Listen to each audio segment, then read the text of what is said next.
Hello, this is Netflix. Ladies and gentlemen, my name is Terengineer, and welcome to play with Genshin pack. And also, let's resource on the Act 4. Oh, I need to get down for the backlight. Alright, microphone okay, change to the left one. Cause the something is touching with annoying from the speaker. So then let's get. That's how I need money. Alright, today let's first something. This microphone. Let's go.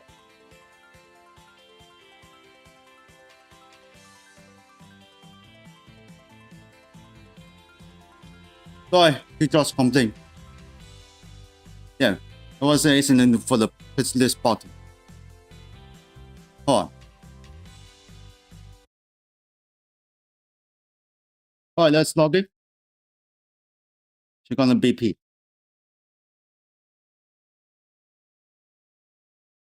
That's a one, forget. Alright, return to base.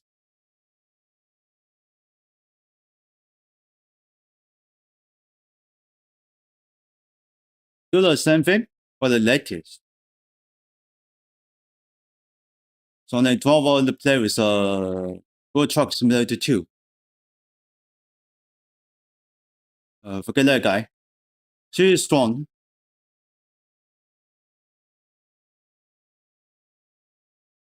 Alright, 7 days late. Not on this audio. Oh yeah. Oh, that was lucky for me. Okay.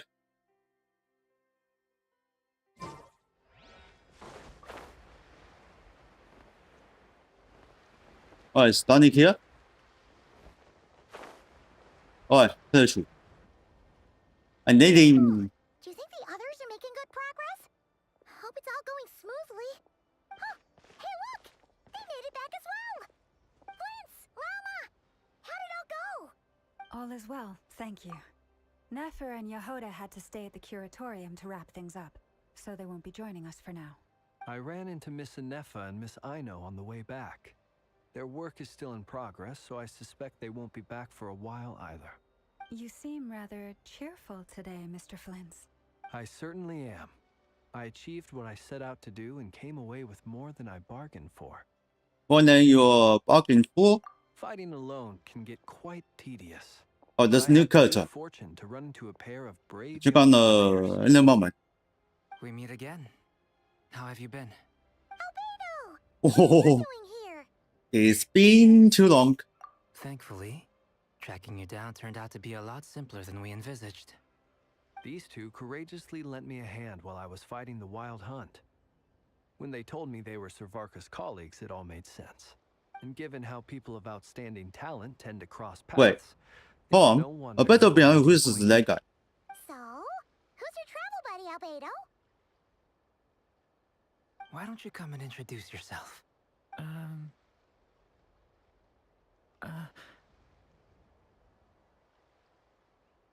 Don't be shy. Come on. A gentleman of few words, I see, and a rather stern countenance. I presumed you were acquainted with him. Is that not the case? What? Ghost phones? You must be. It's nice to meet you. Again. We've technically met before. Wait a sec! You're Minnie Durin! That's right. Hey. It's me. I'm glad to see you again. By the way, he says it's okay if you drop the mini. Yeah, I'm not as mini as I used to be. Interesting, isn't it? So he's turning to the The human. first step towards blending into Human human body. society appears to be reflecting on whether one's name really reflects who they are. Wow! You look so different! In a good way, of course. It's great to see you looking so healthy. Thank you, Paimon. And although you're as mini as ever, I understand that diminutives don't always convey endearment. I'll be sure to simply call you Paimon as a sign of my great respect for you. Wow! You're such a smooth talker now. Paimon could get used to this. From now on, you may refer to her as your esteemed guide, Paimon. It's a bummer. It's really done. Personally, I think our little Paimon is the perfect size. When people call her Little Paimon, It's just because Oh, she's it's so funny. It's so adorable, they funny. can't help Let's themselves. chat. If that's not a sign of endearment, what is? You're absolutely right, Miss Lauma. My brother still has a long road ahead of him when it comes to understanding human relationships. Anyway, speaking of long journeys, didn't Columbina Good. What? leave with Columbina. you? How come she isn't back yet? She's been catching up with old friends. Wouldn't be surprised if she stopped for a cup of tea or 10 on the way back. Hmm? People are talking about me. Hope it's nothing negative. Perfect timing.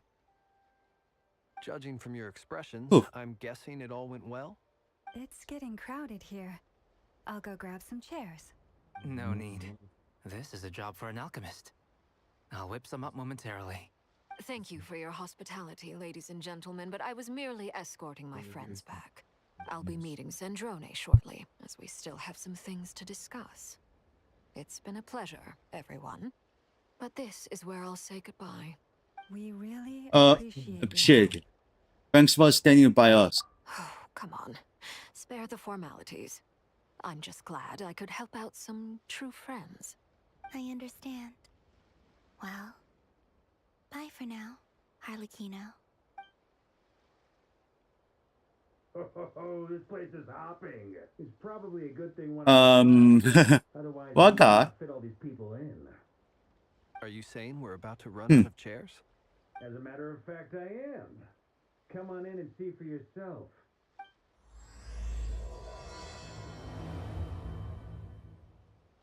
Alright, we're into the safe zone.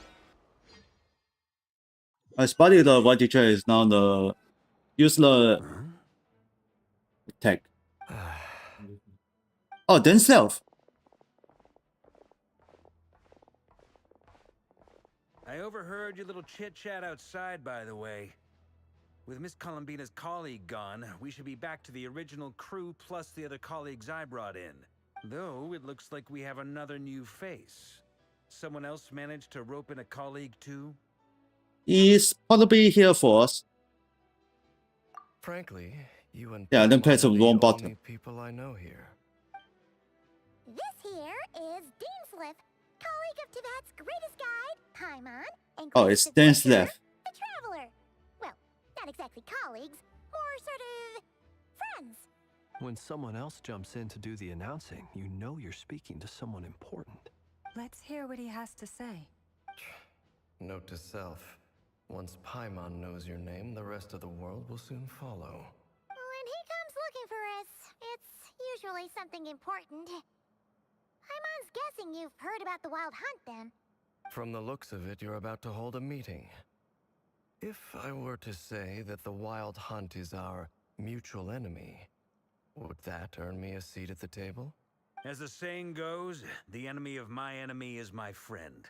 Mr. Dainsleif, there's a seat with your name on it. Though, I can't promise the same for everyone else. Hey, Albedo, think you can rustle up a couple more chairs? After all this time apart, Grandmaster Varka's first order is to rustle up a couple more chairs. I've missed this. Is he being sarcastic? Hey, he's your brother. Why are you asking us? I've still got a lot to learn about the nuances of human conversation. Trying to decipher Albedo's way of speaking has been like jumping in at the deep end.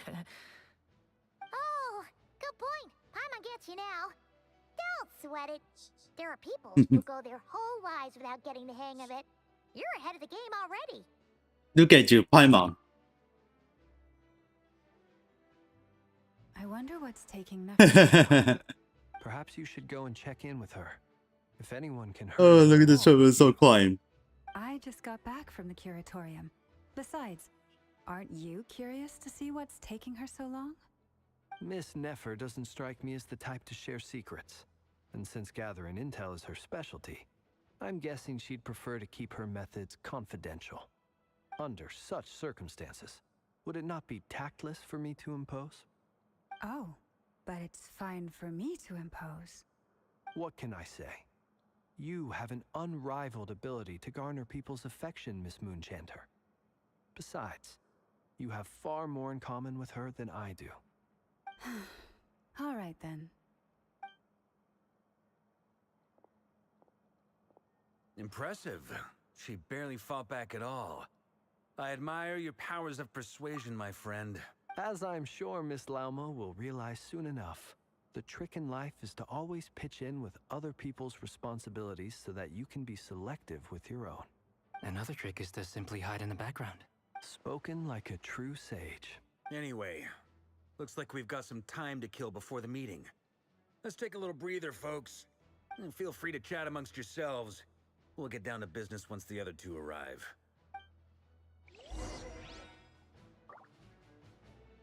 Okay, so then what should I talk first? Genshin, Waka or Konobina? Alright, let's talk about Waka first. Truth be told, I can't remember the last time I was in a meeting with so many people. You're not alone there, my friend.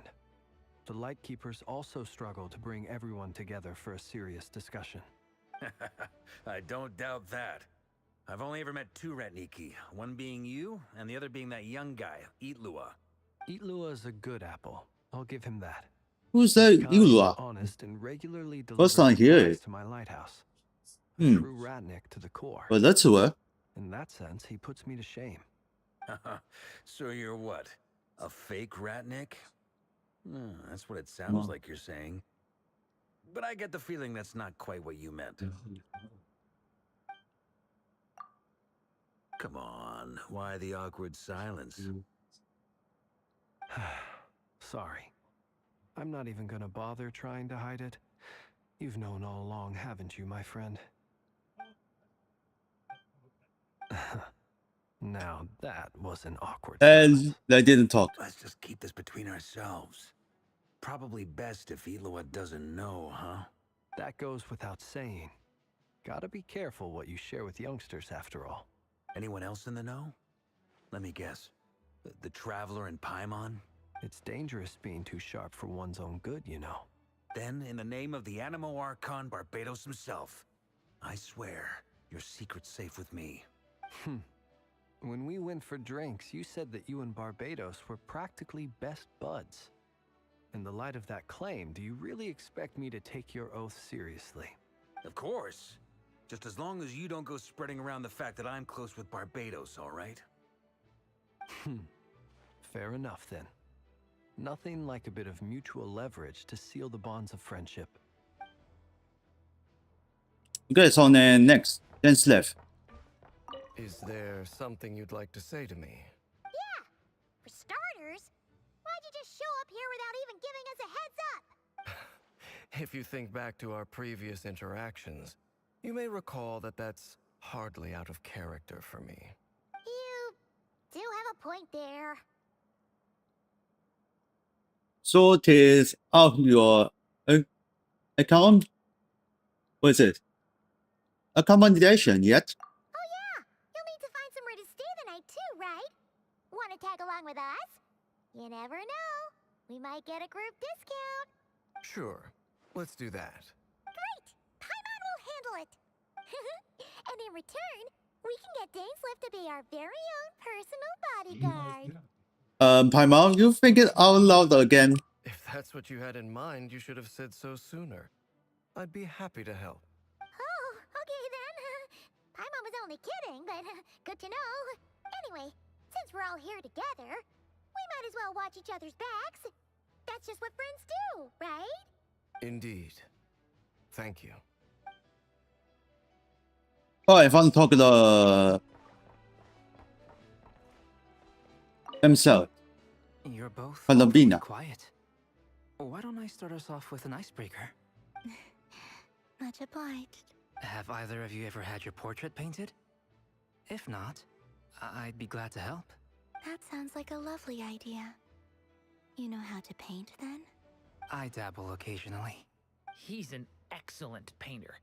Tables, chairs, people, dragons, you name it. He'll paint it for you. I'm flattered. If I ever get the chance, I'd like to give it a try myself. I'll bear that in mind. Anyway, how about you, Durin? What sort of portrait would you prefer? Oh, I'd be fine with anything. Whatever style feels best to you. Very well. Then I'll play it by ear. You can replicate any style I want? I can try. If you show me a sample, I'll do my best to match it. Thank you. In that case, I'll dig up some reference material for you. Okay, all discussion is over. No longer after. You're back.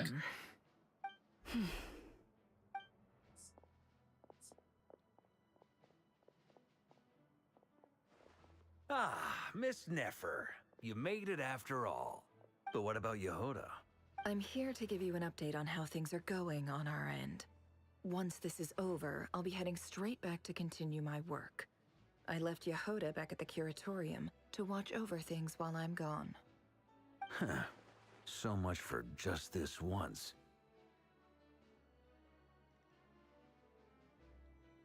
Shh! Not so loud! We're on a roll here. What if she remembers and suddenly decides to back out? Did you say something, Mr. Varka? Huh? I didn't say anything. Right, Flints? Must have been a frog. They get so noisy around here at nighttime. It's like they're putting on a concert in the background. Anyway, before we begin, there's a few introductions to make. Let me start by saying that it's an honor to be speaking before so many distinguished colleagues and collaborators. First up, we have Miss Lauma. As Moon Chanter, she's the leader of the Frost Moon Scions, a local religious community in Nodcry. Then there's Miss Nefer, boss of the Curatorium of Secrets, an intel gatherer extraordinaire. Nefer is leading the investigation into Rerer's background, assisted by Yehoda and Lauma. From the little I've heard, they're making some great progress. Over here, we have Mr. Flints, a Ratnik and guardian of the abandoned lighthouse. In our last operation, he courageously distracted the Wild Hunt to buy time for the rest of us. For those of you who've never met, this is Mr. Albedo, a renowned alchemist and captain of the Knights of Favonius investigation team. By his side is a new face for us all, myself included, Mr. Durin, who has come to lend his aid.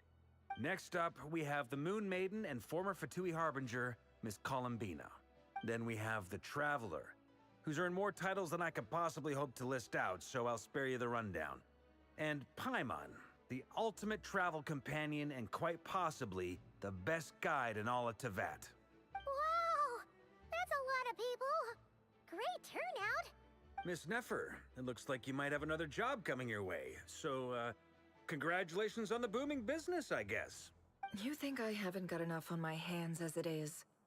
Who's looking for me now? That would be me, Miss Nefer. I have a commission for you.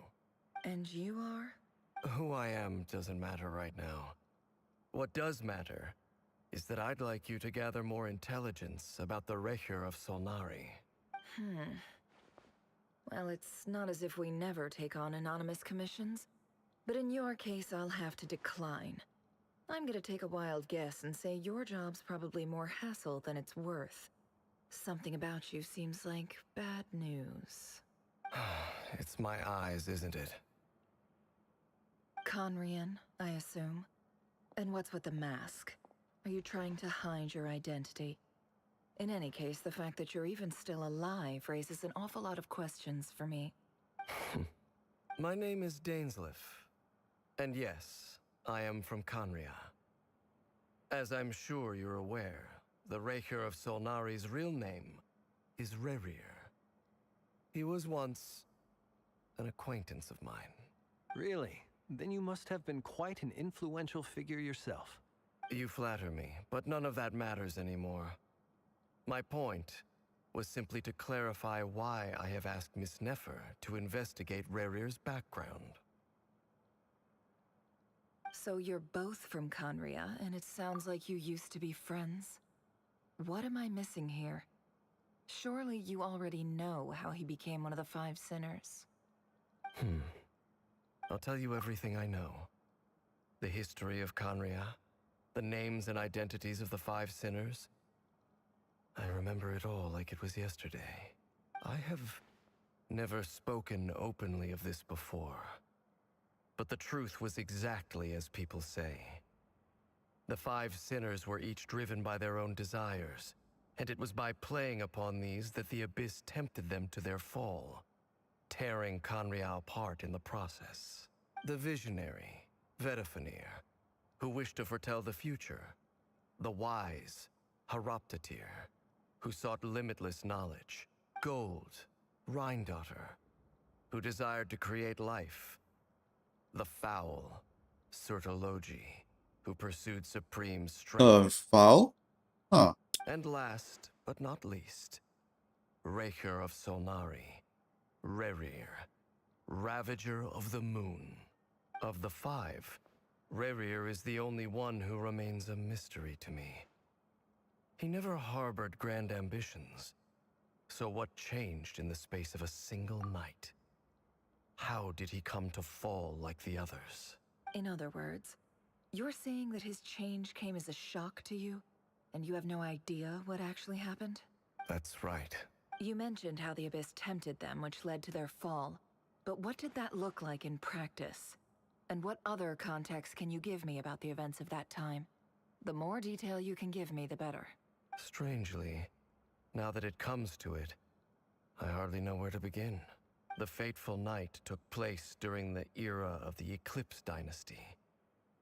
One day, my elder brother, the visionary, Vedifenir, was summoned to the palace by the Vinster King, only for the king to gouge out his eyes and cast him into the dungeons. When I came to hear of this, my fury knew no bounds. I gathered together every ally I thought I had, and together, we set a night to storm the palace and free Ved. Centuries on, the memories of that night still haunt me like a never-ending nightmare. We broke through the palace gates, just like we had planned, each striking towards our separate targets. But then, I was betrayed. Even Vedifenir, the very person I had come to rescue, abandoned me and partook of the Abyss's power. So, it's personal after all. Then tell me, Mr. Dainsleif, what price are you willing to pay? You, of all people, must know that nothing comes for free. I cannot say what price would be worthy of such a commission. But know this. Rerir was not always a madman.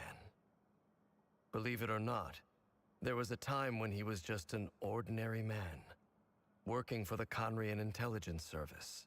Uncovering the truth of Rerir's past is the only way to unravel this mystery. But before you decide if you will accept my commission, I will tell you more about him. Enough, I hope, to help you plan your next move. Sounds pretty good to me.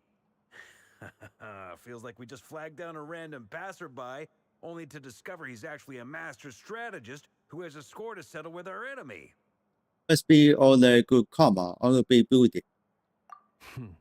Can I borrow your halo? It could be useful in the lighthouse. Hey, enough with the wisecracks! Besides, isn't that lamp of yours bright enough already? Relax. It was meant to be a compliment. If that was a little over the top for your liking, I'll make sure to tone it down next time. I'll give your proposal some serious thought, Mr. Dainsleif. Let's speak in private once the meeting is over. Before that, there's a few things I'd like to share. Okay. Now that we've united the hearts of the 3 moons, your power should be greatly enhanced. But it seems like that hasn't happened yet? I believe it will take a little longer. You've done so much for me, so I want to be completely honest with you all. Even though I'm doing a lot better now, the truth is, my recovery will likely be an ongoing process. From the moment I was born, my power has been slowly ebbing away. And that is because Tevat has never accepted me. Even with the moons united as one, it seems my rejection cannot be undone. So far, I have yet to find a solution. It may turn out to be a problem that will plague me until the day I finally leave this place behind. Even so, I will do everything in my power to help you drive out the Ray here of Solnari. As Arlecchino put it, this is not about chasing the spoils of victory. It's just a gesture of heartfelt gratitude. Kutar. Defeating the Ray here of Solnari will be no easy task. While my strength slowly recovers, we'll also need to gather more intel. Naturally. We should take all the help we can get if we hope to defeat him. We've considered several viable plans now, but our And then choice we hinges on the the answers more to those discussion and huge questions. suggestion. Is it even possible Try to kill Rare? defeat What the experiences shape real. the person or monster he became? Let's And what's actually, he really yeah, after? he's Given our preaching bare a expertise in futurist alchemy, area I think we should leave him to try and answer the first of these and questions. destroy it for allow for the Futurium machine. As for the other two, I'm afraid we'll have to count on you again, Miss Nefer. Believe me when I say it's not my wish to burden you. But right now, relying on your skills is our only option. So you're placing all your hopes on me, huh? We can't thank you enough for agreeing to help us. Honestly, I can hardly believe how lucky we are. You sure have a talent for changing your tune, Miss Moonchanter. Timid like Yehoda one moment, then flinches insincere flattery the next. Ladies, please. I must object to your portrayal of me. That's all. Feel free to keep bickering. Just pretend I'm not here. I almost don't want to leave this room. I'm curious to see how this plays out. I have faith in you, Miss Nefer. Something tells me you'll stand by us until the very end. Oh? And what makes you so sure of that? What if I suddenly decide that my compensation is insufficient? This isn't about the money. I can sense that you've got a deep-seated distaste for Rerir. And knowing you, that alone is motive enough. Look at them getting along so well. Like two peas in a pod. And I'm the one they accuse of insincere flattery. There is no justice. Miss Lauma, you have to understand something. Unlike you, I don't actually enjoy having everyone's hopes on my shoulders. Is that right? Well, maybe the fact that I'm willing to put my hopes in other people says more about me than you. But the fact is, I also trust you. And that's because I know that you're someone we can count on. Anyway, we've got our plan, so let's get moving. Mr. Dainsliff, let's talk. And Traveler, once we're finished, if you've nothing else planned, I'd like you to come with me. This whole experience is teaching me a lot. Oh, For she has an I idea. now know that when other issues I mean, come up in the never. future, I'll have far more luck getting Lauma to convince Miss Nefer than trying to do it myself. Hate to say it, friend, but that's one of the funniest things I've heard in a while. Why? You think I've got it wrong? Quite the no, it's a What makes it long. so hilarious is how long it's taken you to realize.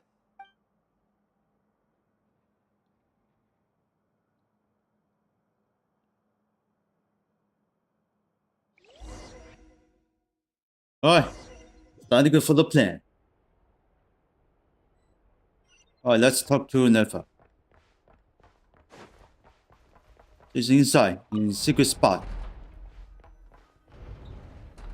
Aha! There she is. Thank you for waiting. It's okay.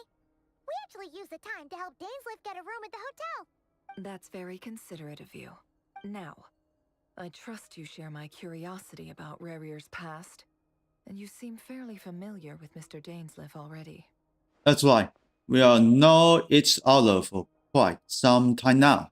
We spoke at some length after the meeting. He was the one who suggested I should invite you to join this operation. He feels confident that these secrets will be safe with you. Dane has a lot of faith in us, that's for sure. Thanks for your trust too, Nefer. Likewise. I appreciate that you got right on board without interrogating me about why I invited you. It shows that you trust me to explain everything in due course. That's because we know what you're capable of. We appreciate you too, Nefer. You might have been forced to help in the beginning, but this time, it was your choice. That's one way to put it. Another is this, that once a decision's been made, it's set in stone. After that, my only goal is to see it through. All right, so here's how it is. I'm going to access Rarier's thoughts again using my confidential method. Now, I'm sure you've seen things like this before on your travels, so you're surely well aware of how dangerous it can be. The reason I've gathered you all here is to ensure my safety during the proceedings. I plan for us to enter the fragment of his consciousness together, and once inside, I will focus on searching for information. Think of this as a diving expedition into someone's brain. If I'm the diver, you are my safety equipment, tasked with keeping me alive while I'm under the surface. Once the ceremony begins, we will all be spying on privileged information. But in the interests of safety, you must remain absolutely silent at all times. We will discuss our observations after the ceremony has concluded. Lastly, any individuals of a weaker constitution are advised not to partake in the ceremony. In any case, Paimon has her own job to do, which requires staying in the room but not joining the ceremony. Well, good luck, everyone.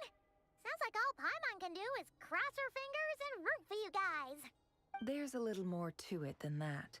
I was being serious when I said you have a job to do. While the rest of us are inside Rarier's mind, it's imperative that we have a team member on the outside. In the event that something goes wrong, you will be our first responder. I don't anticipate any issues, but the extra level of safety will be greatly appreciated. I second that. This is a dangerous operation here, and you're our whole rescue team. That's pretty much the most important job in the crew. So, Paimon's like the lifeguard? Yeah, that makes sense. Good. Please, take a seat. We'll get started momentarily.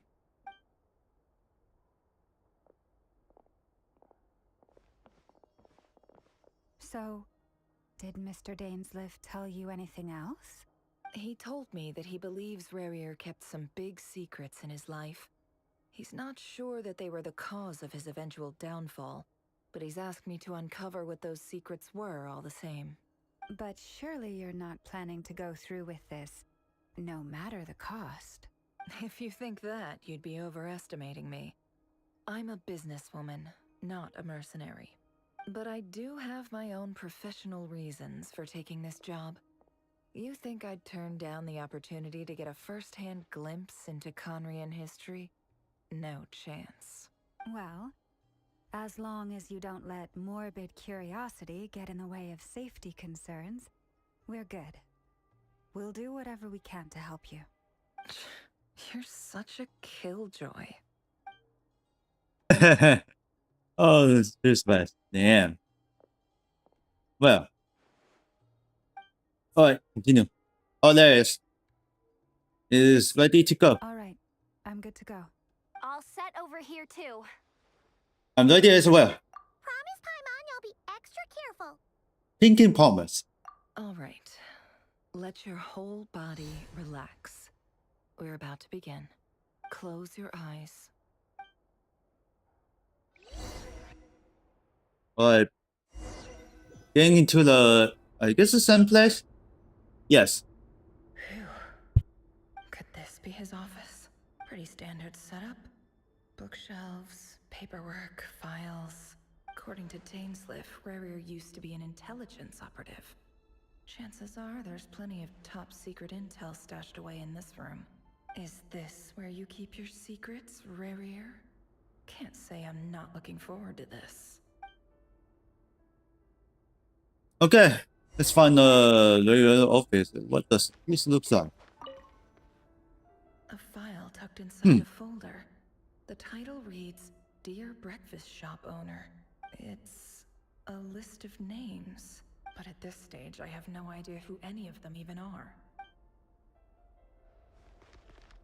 Okay, so then let's start for the searching. Straight off for this. And then let's searching on the map. Oh, 4. So fast. Today's files are in. Time to wade through them just like usual.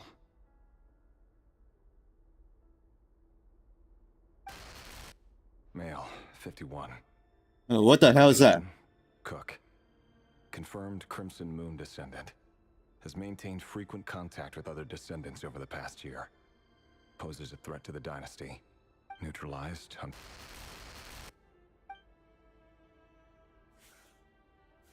This one should be archived under it's neutralized. Alright, pick out the next one. Female, 23. 23. Occupation, office clerk. Confirmed Crimson Moon descendant. Has maintained frequent contact with other descendants over the past year. Poses a threat to the dynasty.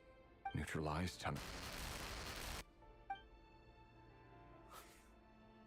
Neutralized again. Purged targets. Where? Sounds like she was that other man's daughter. Never mind. What's it got to do with me? Pick out that one. Male, 40. Occupation, teacher. Confirmed Crimson Moon descendant. Has been observed making contact with other descendants during the past year. Poses a threat to the dynasty. Neutralized on... Just another nobody for the archive. Come to think of it, I remember surveilling this man. A case like his never would have been considered a priority in the past. Huh. He barely even interacted with other Crimson Moon descendants. Who the hell is this? Female. Oh, 16. Occupation, none. Orphan and confirmed Crimson Moon descendant. Has been observed making contact with other descendants during the past year. Poses a threat to the dynasty. Neutralized on... Filed. I have no recollection of this girl. None whatsoever. She doesn't seem to be anyone important, but then again, how many of them really are? Female, 13. Oh, so young. None. Unbelievable. Orphan and confirmed Crimson Moon descendant. Has been observed making contact with other descendants during the past year. Poses a threat to the dynasty. Neutralized on... Filed.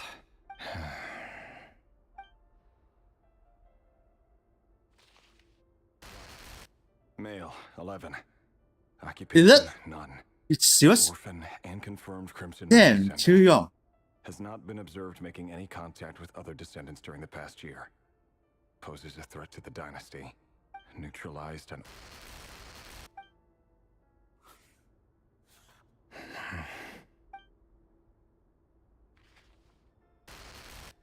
Male. 6. What? Occupation, none. Oh. Orphan and confirmed Crimson Moon descendant. Yeah, this is too freaking young. To the dynasty. Huh? He didn't say neutralized. Funny, isn't it? Your job is becoming both harder and easier at the Uh-oh. same time. Something's wrong. Depending on how you look at it. Sooner or later, the Crimson Moon descendants will be completely wiped out. But as their numbers dwindle, they become harder and harder to track down. That's not how it is.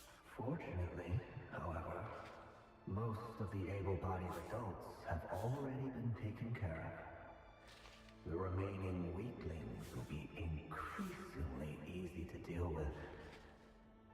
No! No.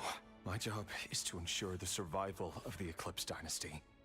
And the only way to do that is by eliminating any and all potential threats. It's a perfectly legitimate line of work. Every single one of my colleagues can attest to my fairness. And if my friends were aware of the facts, I know they'd back me up too. Assuming, of course, that they were aware of all the facts. He looks even gloomier than last time. I wonder what's changed. Okay, let's stand up and go to the next area. No one?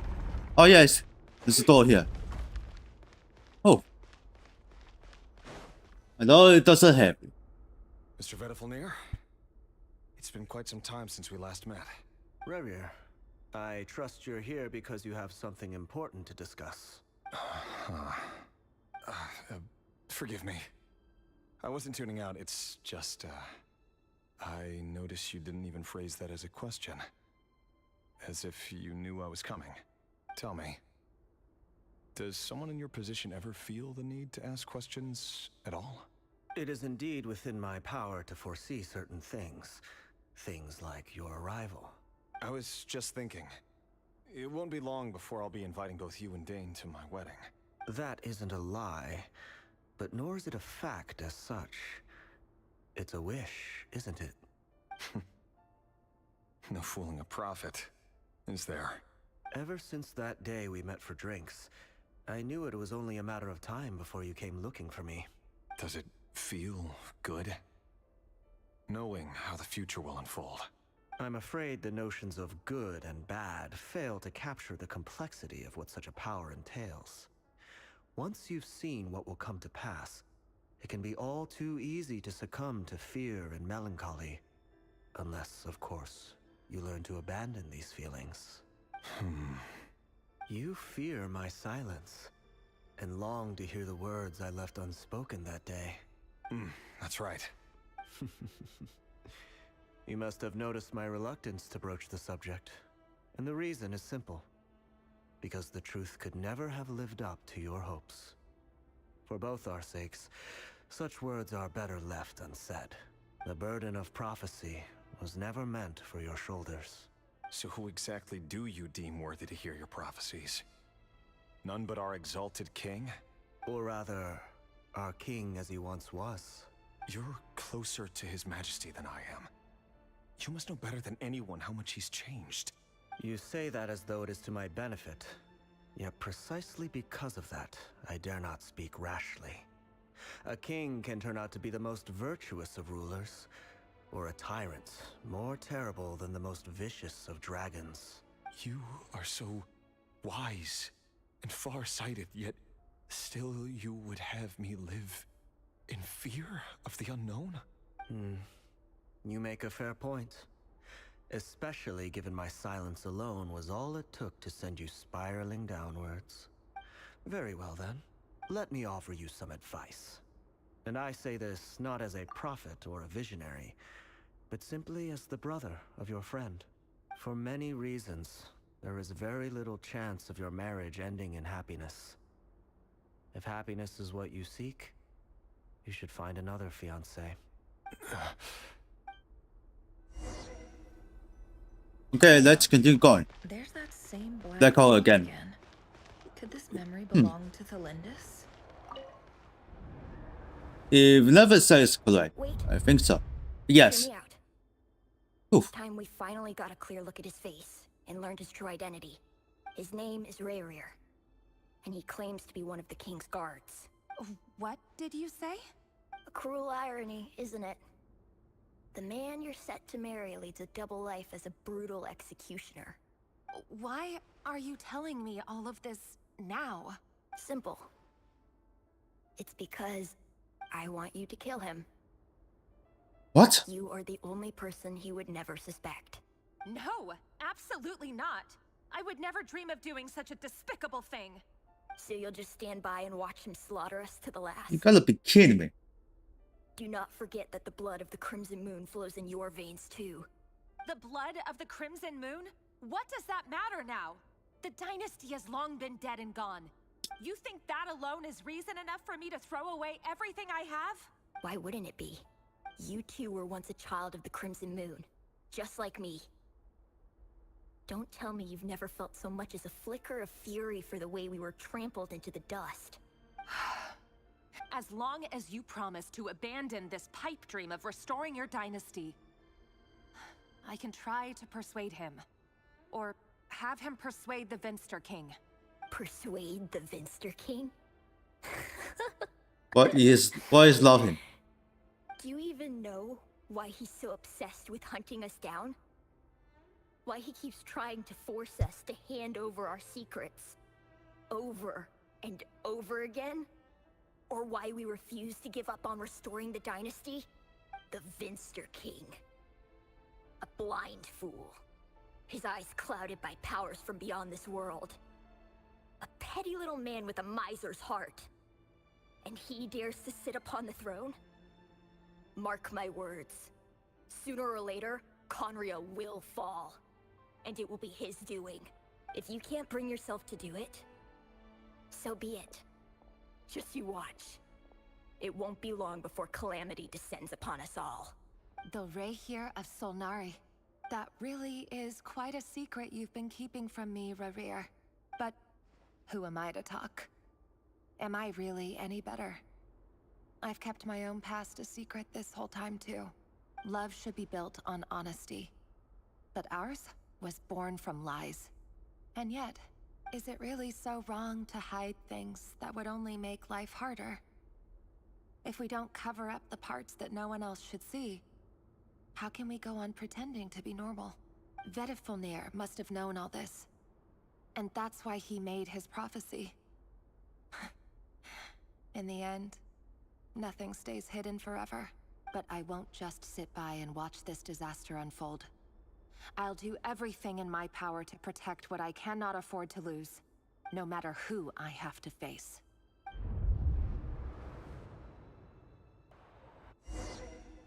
Okay. Looks like I need going back. Was that Rerir who just walked past the window? Doesn't it give you the chills that it takes the same road to work every day? As if nothing ever happened. Those people at the deli. Enough already. Clearly pretty taken by their own disguises, so just Oh, this window, this closed. pull the rug from under beasts like that, and you'll risk having your throat torn out. Deli? Oh. They're talking about those people from the opposition. Okay, wait. Right. Wait. I'd almost forgotten they used to run a deli. But surely you can see he's not the man he pretends to be. So many have died already, and they say that the king's madness grows with each passing day. We're not going to survive this, are we? But Who's that girl? why does it have to be this way? Do we Hello, really who's- deserve to die just because of the blood that runs through our veins? Kalindis, are you even listening? Sorry, Freether. My mind Oh, it's was Frida. off wandering. I heard you though. You're talking about what Rerir said. He's just following the king's orders. He's a secret agent, and it's his job to hunt down rebels and dissidents. By the time you first met him, he'd already taken lives. Maybe he was using you from the very beginning. No. Rerir has no idea I have anything to do with the Crimson Moon. My family are only distant relatives of the main lineage, and besides, my eyes are perfectly ordinary. Truth be told, apart from my teacher, pretty much no one knows I have any connection to any of it. It's been a long time since my family severed ties. But as Orlog said, who could possibly talk sense into that raving lunatic of a king? No one. I'll work something out. Trust me, I'm with you all. But for now, you need to keep yourselves hidden. Don't let anyone find you, anyone at all. Don't forget that Rerir is an Eclipse operative. You need to be extra careful when he's around. And when I am too. For now, don't come looking for me. And if anything happens to me, just act like we've never met. If even you can't escape this, what hope do the rest of us have? But after all this time together, surely he wouldn't lay a hand on you. I won't speak in his defense, nor can I give you a clear answer to that question. But I'll do everything I can to put an end to this. Here, hold on to this. If an opportunity to escape presents itself, take it. You'll be glad you took some spare change. You call that change? But what about you? I've got a job, and there's still money coming in. But you can't go anywhere right now. Please think about yourself for once. Next. Alright, so then next one. Where is it? Oh, this is a secret store. Right here. Another secret? Another day, another round of assassination training. Oh, this is small. That is so big. No. Oof. Yeah, man, this is scary. Why would it? And we all just Alright, let's heal. the handle and choose your angle well. Keep your movements light and brisk. What the hell? And the prey won't sense a thing.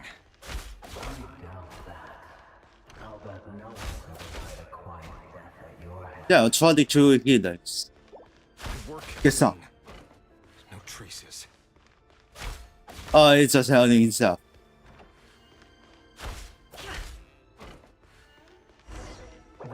Oh, damn.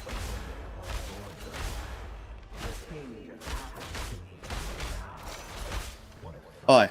That won't happen.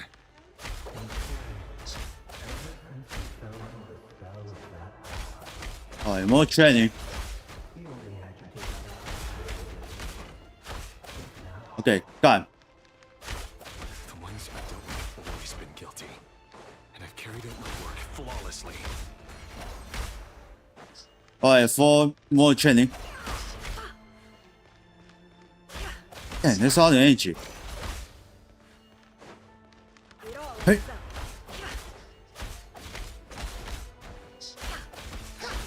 Looks like I finished talk.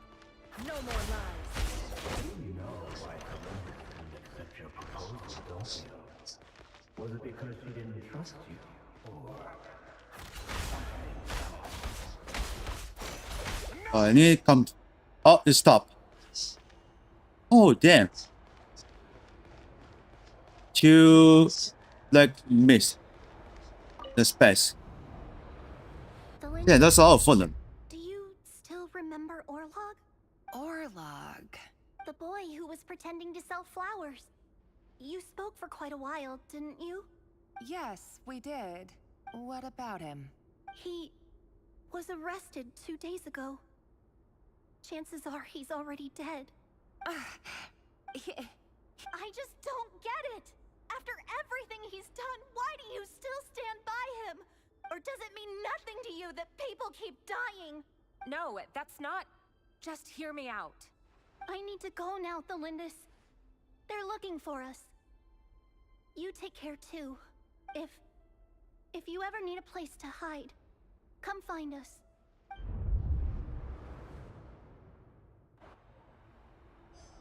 But there's one more. One investigation step. Thelindis. Over the course of this week, the research object was subjected to interference for a total of 47 hours for experimental purposes. The results are as follows. All subjects of observation that were sent inside have now... The situation within is proving more problematic than anticipated. No progress whatsoever. What now? Won't you give me even a glimmer of hope? Things are getting worse by the day. I have to find a way or we'll all be in danger. But I... If all this research comes to nothing, what then? Sooner or later it'll be my neck on the line. But could he really bring himself to kill me? No. Surely he wouldn't have the heart. Okay, investigation is finished, and let's return to the office. Oh my god. Why won't you just let us go? Jesus Christ. We don't even know each other. All we want is to live ordinary, peaceful lives. You want to live?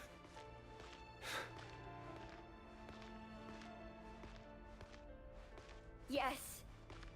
I just want to go on living. Is that really such an unforgivable crime?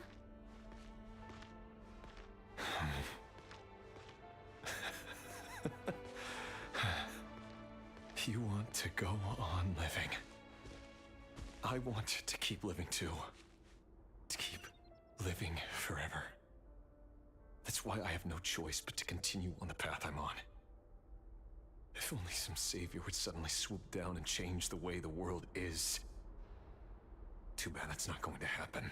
Imagine that. If there really were such a person, you and I wouldn't be standing here like this, would we? Okay, return to These files are in. lawyer office. Time to wade through them just like usual. No, I don't get tired of it. It's my job. And not only am I lucky to have it, I'm good at it too.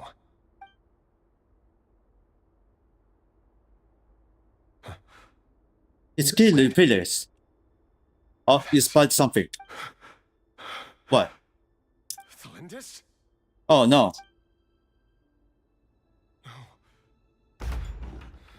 No. No! Why? But you bear no mark of the Crimson Moon. How could you possibly have anything to do with them? It cannot be. A diluted bloodline. Carefully concealed. I see it now. You've been living in the shadows just like me. What a fool I've been. Numbing myself with talk of justice. Even imagining my friends would back me up. But in the end, Erminsul. Finster King! How far are you going to take this?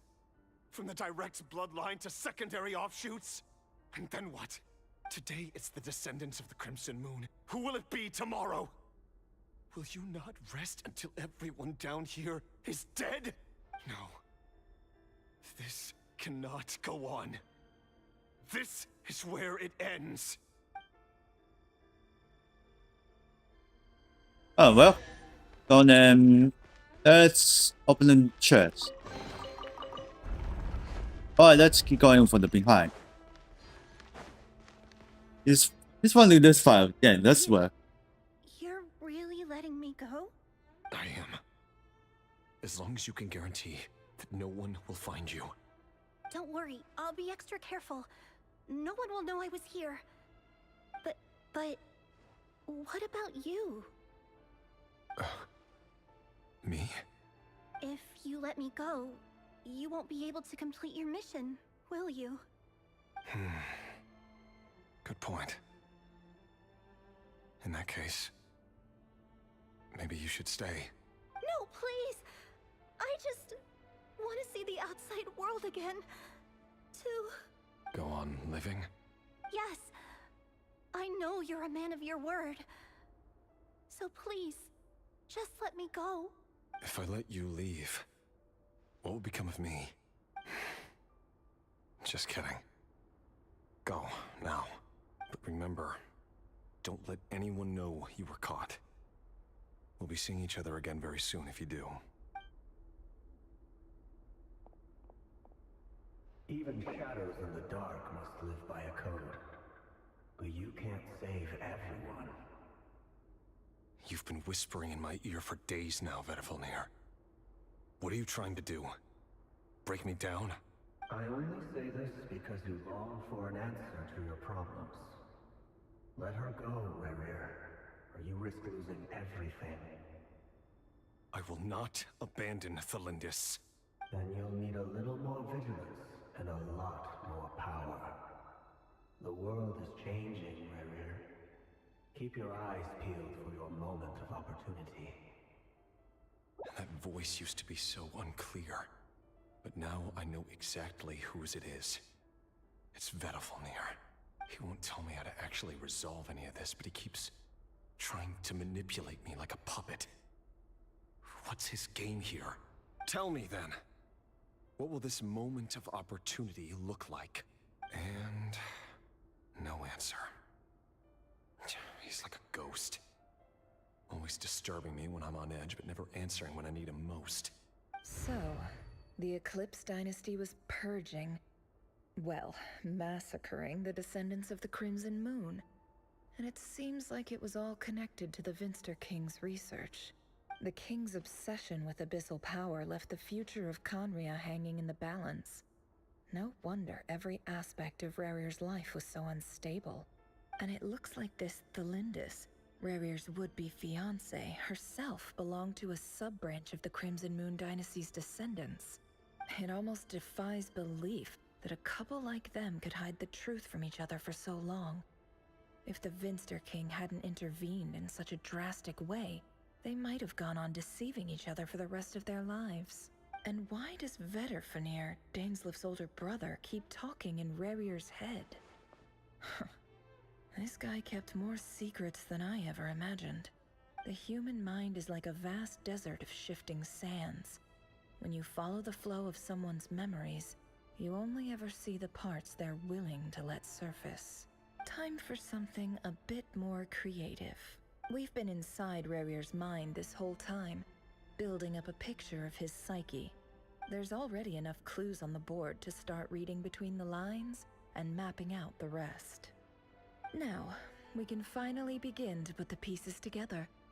Sure, it'll only be a reconstruction, part simulation, part reasoning, but it's usually pretty accurate. Once we've built up a cognitive profile, we just need to cross-check the logic behind his actions. And then we'll be able to take a sneak peek at whatever it is that Rarier has really been hiding. Okay, looks like we return to Never's office. No, it's not. Still keep going.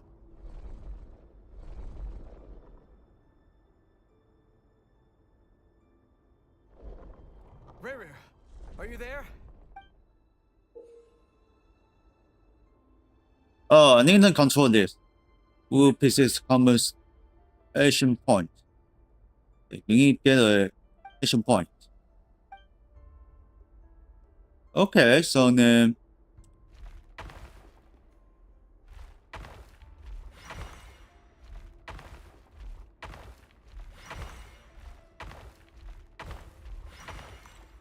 okay, here it goes. Hey, Rarier!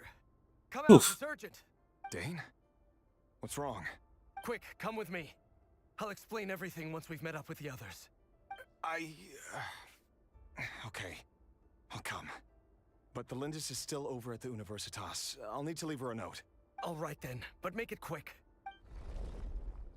I've never seen Dane so worked up before. Whatever this is, it must be big trouble. Okay, so then let's keep moving. What the heck? Oi!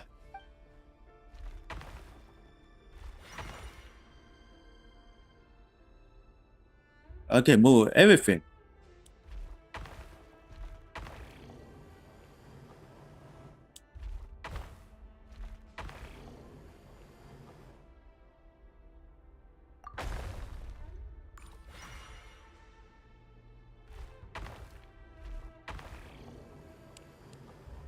Yeah. Reverse. Okay. Alright. This position.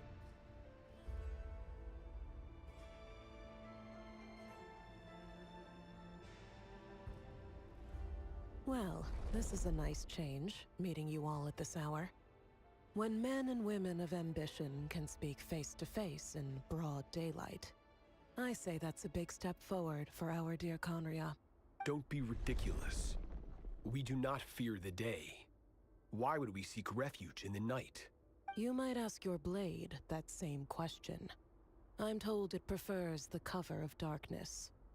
The word on the street is that Sir Delogi only strikes when he has an unfair advantage. But that is patently false. I see you're missing an arm and a leg. Surely only a fair fight could explain that. If this is your way of offering me replacement limbs, believe me, I'll take them. Oh, we can certainly discuss that. With bioalchemy, anything is possible. Assuming I have your full support in my research. Lunatic. Robtatir. What brings you here? Why, Daneslif, of course. He invited me. Please, cast aside your apprehensions, Miss Rhindaughter. Whatever the rumors may say, I am but a humble servant of the king, and I can assure you he affords me no greater convenience than he does you. Well, the Universitas Magistrorum won't stop fawning over you. So at least some of the rumors must be true. You're clearly doing well for yourself, so drop the humble servant act. It endears you to no one.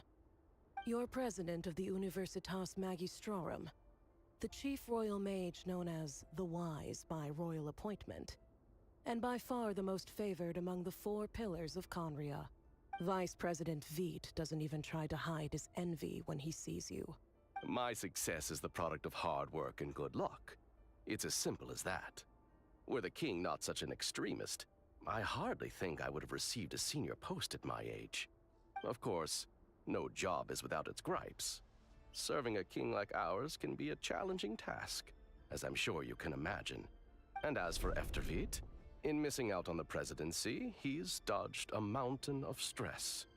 Like everything else in life, it comes with pros and cons. You're all here. I apologize for the short notice, but it was an emergency.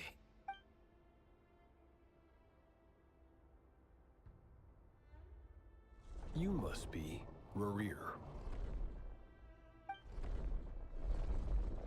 Mr. Sertologi. Yes, I handled your case file during your sentencing. Nothing personal, of course. I'm pleasantly surprised that you remember me. You're clearly a person of substance if you've been invited here. But Dainsleif, you'd better have a very good reason for convening this little gathering. It's my brother, Vedafenir. After he spoke at the court this morning, the king was so infuriated by his words that he had him blinded in both eyes and thrown in prison.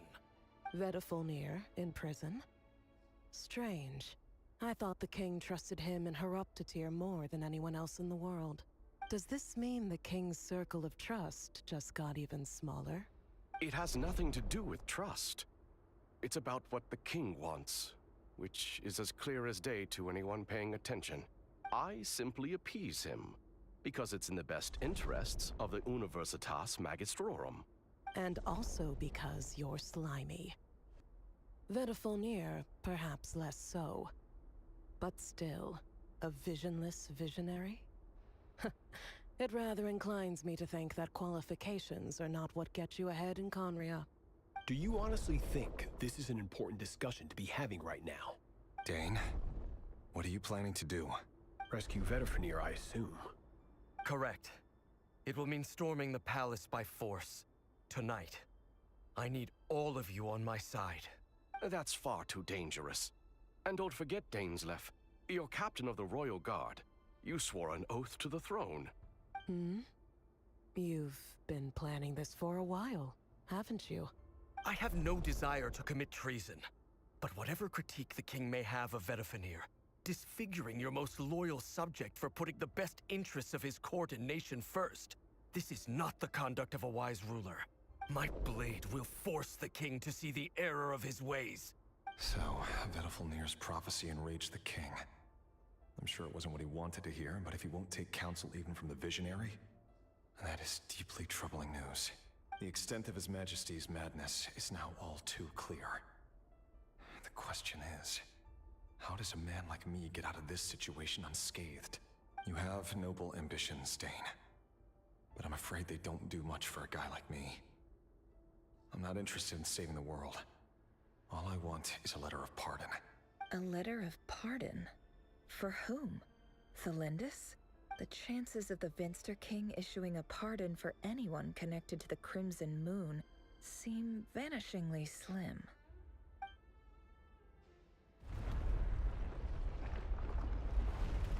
Alright. New inbound for machine. Oh shit. This is gonna be trouble. Black fog over the board must have some connection to Thelindis. But why is it taking this form? Does it have something to do with Rerir's past? Another mystery I'll need to unravel. Okay, so then... Oof. That was the damage.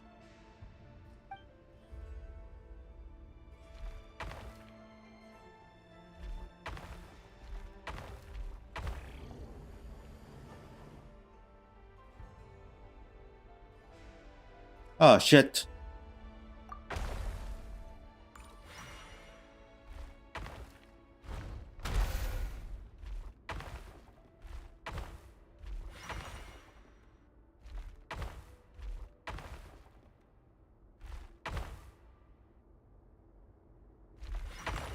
Okay, I'll figure out.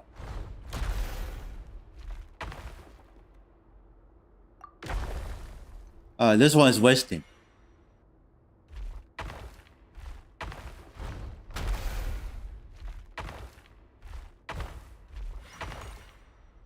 Okay, I'll figure out.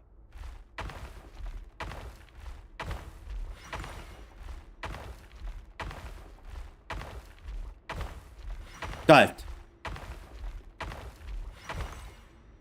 Oh, here we go. Get a good black hole.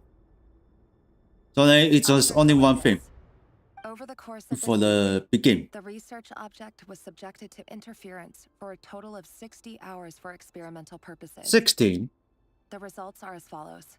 Research dating back to the Crimson Moon Dynasty has established 2 points regarding moon marrow.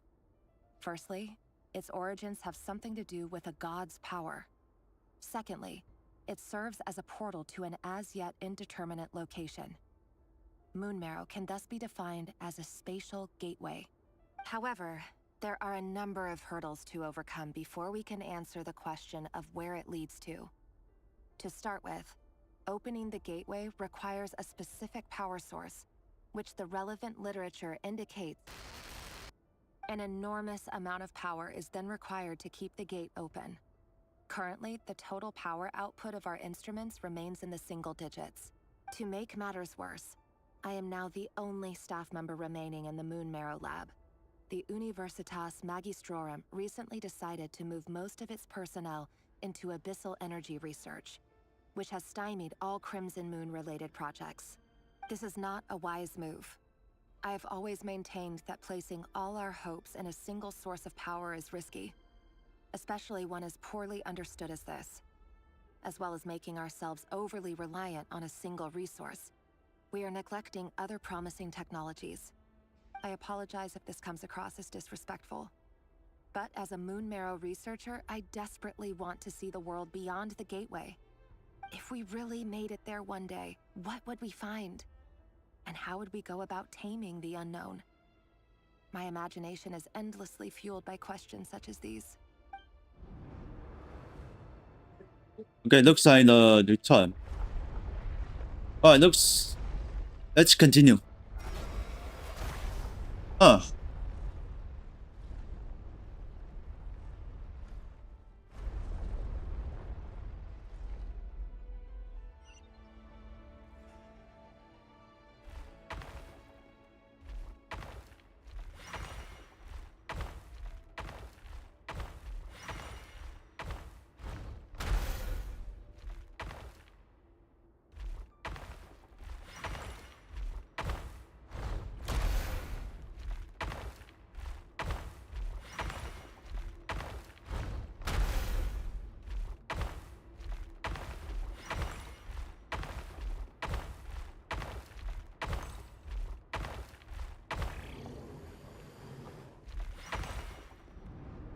Okay, I found the last of our spot. I heard you're gonna leave the city with your parents.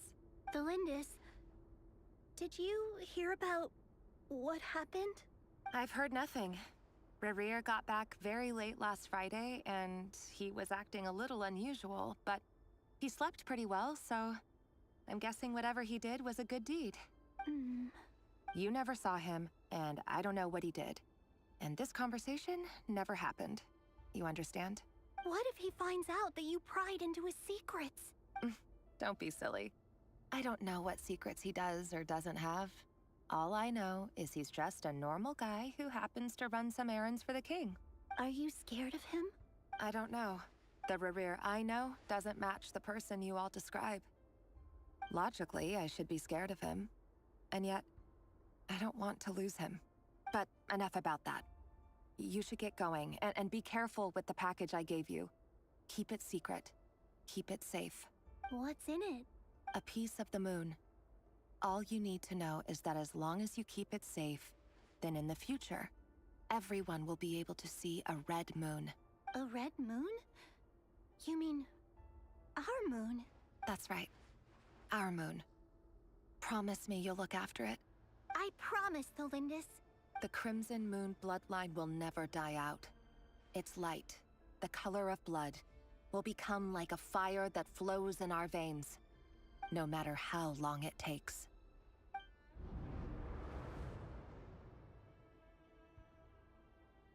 What is that?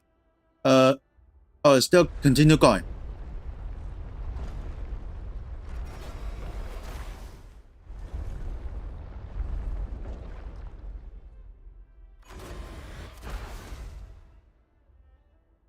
Oh, what the hell?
Hurry, everyone. Okay, there's a big problem. Sir Dainsleif, what are you? Damn. Is this treason? You know what happens to those who betray the throne. Please, don't do this. It is the king himself who has betrayed the throne. He has betrayed all of Conria. If you have any love left for justice in your heart, you should join me. It's showtime. Dane and his group will handle the troops in the palace. Then Hroptatyr and Rheindotter will disarm the security measures. My job is to enter the prison and rescue Vedifalnir. Stay safe. Wish me luck. Look after my brother. Draw your blade. It is time for justice to prevail.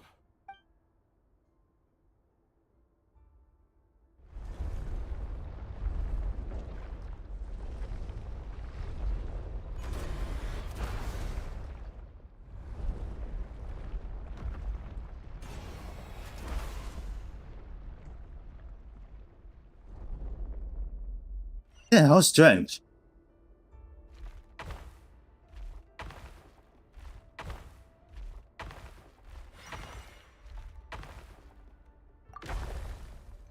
Nope. I should be keep going. Keep going. Okay, gotcha. Alright. I should be ready. Go to the bottom. Damn it. Hit.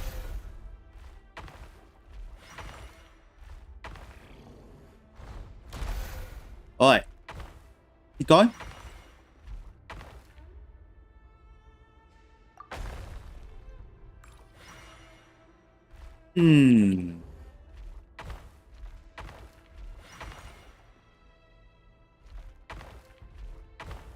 Oh, afraid.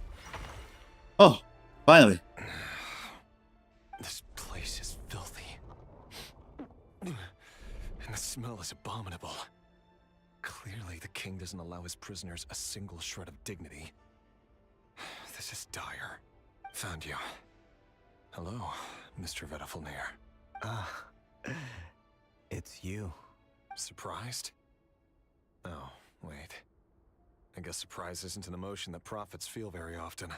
I certainly felt some surprise in the moment when I was blinded. Surprise at the king's sheer ignorance. Surprise at just how unfairly this world responds to words of earnest remonstration. I'm curious. What did you prophesize this time? It wasn't a prophecy. It was a word of warning. Someone had to say it. The king has forsaken all reason in pursuit of his obsessions. I simply told him that if he continues on this path, Conria will surely fall. But he didn't listen. Worse still, he stabbed you in both eyes and locked you away. Dane asked for my help. The court is in complete chaos now, but I'm sure you predicted that. Everything is transpiring as I foresaw, yet I am powerless to change it. Fate is an immutable force. I can but lament as the inevitable unfolds. I do wonder whether giving a man the power to see the future does nothing more for him than slowly crush his spirit. Forgive my curtness, Vedafulnir, but the king did not suddenly turn on you today. His suspicions have been brewing for a long time. You can't have wisdom beyond the reach of your fellow man without attracting his fear and suspicion. There are things the king does not want to see. So, he doesn't want you having visions of them either. He blinded you because he thought this would make the visions stop. He wasn't entirely wrong. I did indeed lose my power to see the future. Right up until... Until what? Just now. I believe I saw something new. Well, tonight could go a lot of different ways. 5 of us banded together to storm the palace, also we could rescue you. This will go down as the most tumultuous day in Conrian history. I sense hatred in you, but also hope. A desperate hope that with the tyrant deposed, that will be the end of the story. But this is not the end. It is the beginning of a new chapter, and a whole new story. There are many men of honor and courage in this world, Rerir. But you are not one of them. You're not here for justice, are you? You're here for yourself. Is that a dagger? Interesting. Why not the polearm? It was always your weapon of choice. With your abilities, I don't doubt that you were able to recover some of your sight. But I also doubt that you want to make an enemy of me right now. Of course not. We're on the same side, aren't we? We could be. But I need you to be honest with me, Vedafulnir. At this point, you're my only hope for the future. You mean your future? With your beloved, Felindis? Yes. And I know there are bigger things at stake here. A dynasty, a nation, maybe the entire world. But forgive me, I care first and foremost about myself. I can't abandon the one I love to save myself. I just can't do it. But you see a broader picture of the future than I. You see the solutions to the biggest problems of our age. So tell me, what is my solution? What's the answer? In matters of fate, answers are either right or wrong. What will be and what will not. Maybe you are willing to pay a certain price in the pursuit of happiness, but unfortunately, fate does not negotiate. That is the cruelest thing about fate. It is unmoved by your sacrifices. That can't be true.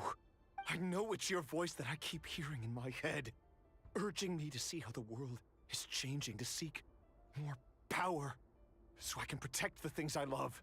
You show me disaster, but you won't show me how to avoid it? Why? Why are you doing all this? My voice. In your head.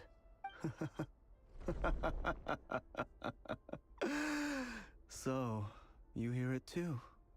The voice that steals your mind, gains your trust, and drives you crazy. It turns out that we are not so different, you and I. Vedafulnir just broke into the strangest smile I've ever seen in my life, as if he'd discovered some monumental secret. But then he suddenly switched to looking extremely weary. Very well then. My advice to you is as follows. You must persevere. Whatever trials and tribulations you may face, be steadfast in the belief that they are your path to the future. For as long as you live, your story with Felindis shall not come to an end. That is the only chance you have of fighting back against fate. It is up to you whether you believe my words. Regardless, that is all I will say on the matter. I have no right to intervene any further. I will hold you to your word. Thank you for setting me free. In return, I will tell you one more thing that you cannot afford to ignore. Just then, a strange wave of energy rippled through the city. We had no idea what it could mean.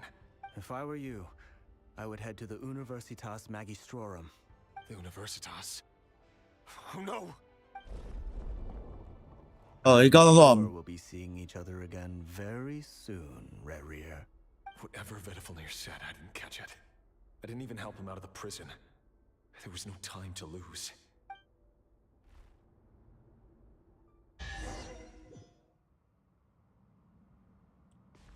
Oh, this is a long time.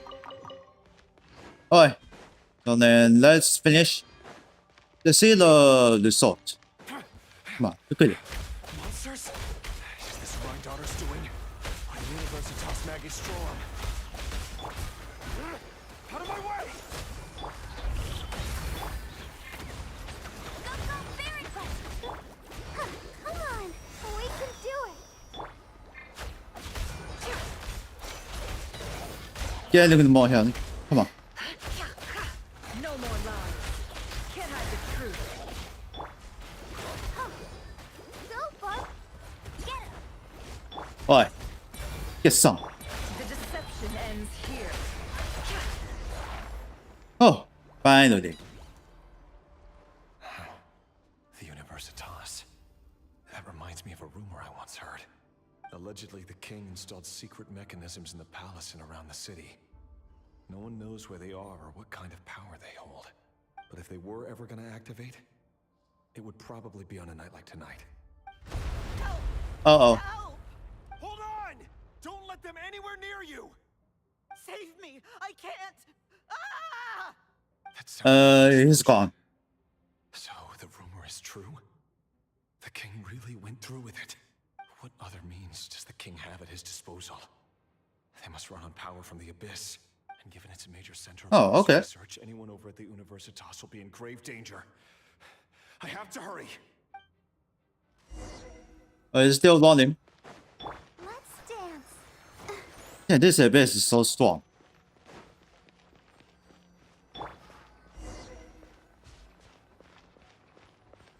Another Abyss.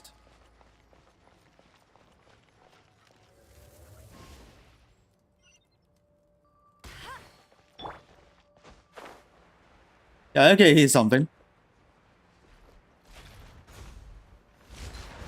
Hey, you missed. No more lies. It all adds up. Freeze! This moment will be frozen. No one escapes my sight!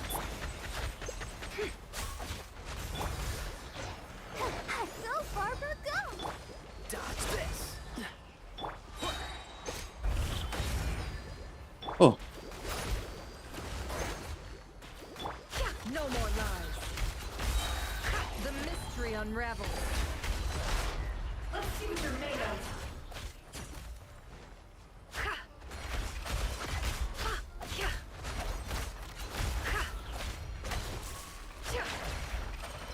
Okay, miss.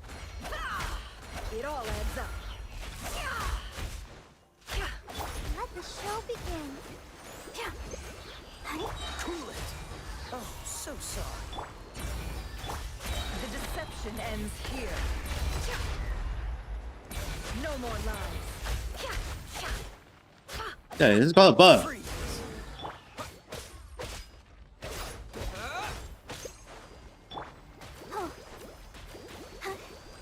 Alright, keep healing.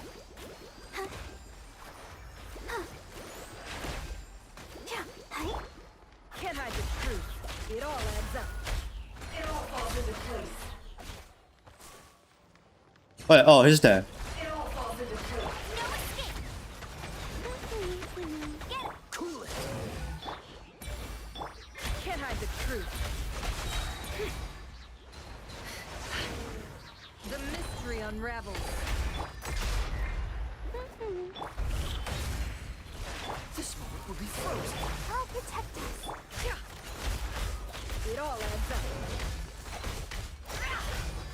It all falls into place. Ready, steady, go!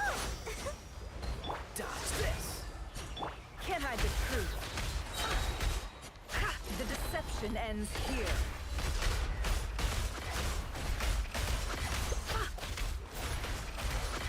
Cool it. Oh, you're almost there. Let the show begin.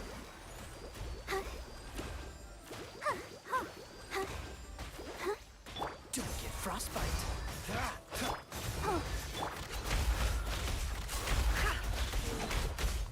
Alright, almost there. No, that's a big guy. Bet you can't keep up with me. Huh. No more lies. The mystery unravels. Can't hide the truth.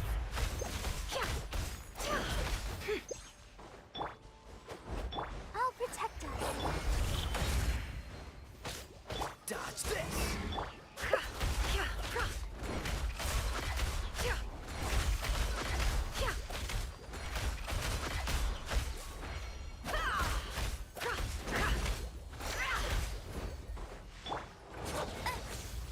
Let it rain.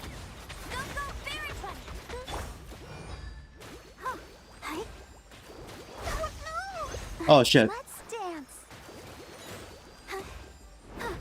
Hi. It all adds up. It all falls into place. Oh, nice. I got him.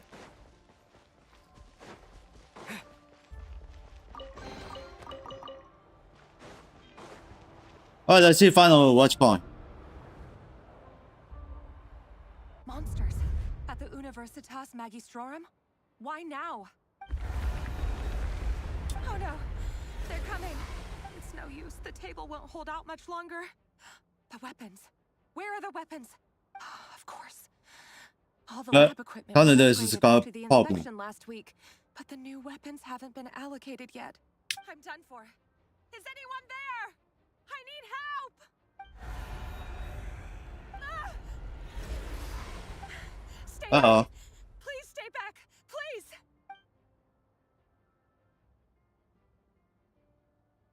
Oh, someone protected her.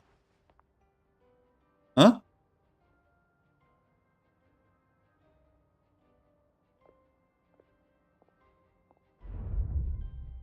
What is that? What's that? Red Rear. So the rumors about your work are true. What? No! Listen, something happened at the palace tonight. We have to leave. You don't need to lie to me anymore. What do you mean? I know why you're worried, and I will respect the decision you've made. But it's okay, because I found a solution. I know how to end all this. You can have it back. The normal life you so desire. But until then, I'm afraid our wedding will have to wait. She's even black hole. No, don't do it! Cylinders! Cylinders! It's too late.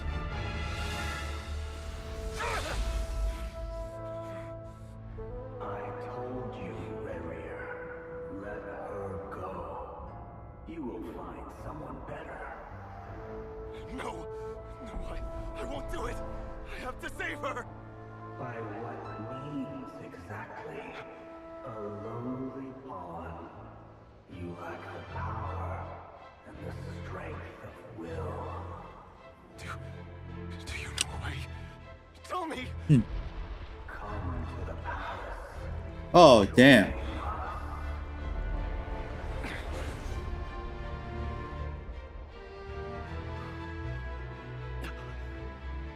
Rarier, thank goodness we... Step forth and take your share. You made it. Not you too.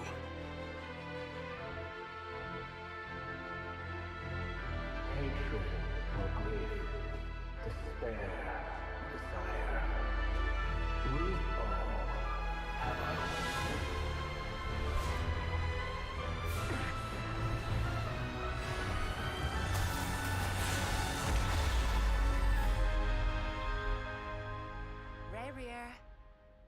Rear. Linus? Is that a dream? Oh, so. You still remember, Oof. Rear? That question you asked me a couple of weeks ago? Oh. You mean the proposal? Yeah. I'm wondering, where do you think would be a good place to discuss it? Maybe in the garden? Or were you thinking a fancy restaurant? It's your choice.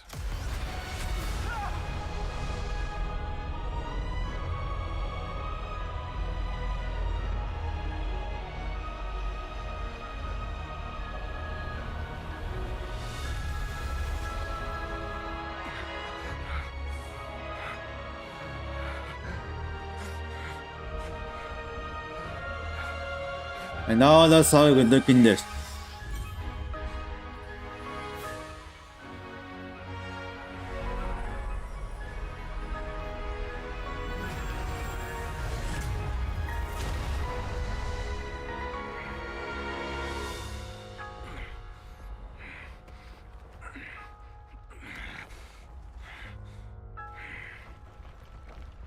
I will find you. And then you can give me your answer. Yes.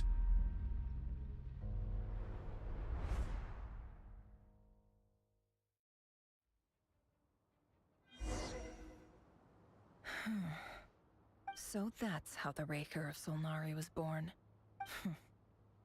A monster created by circumstance is a monster all the same. Viewing other people's thoughts for too long can get uncomfortable. Right now, I'm feeling a strong sense of loathing.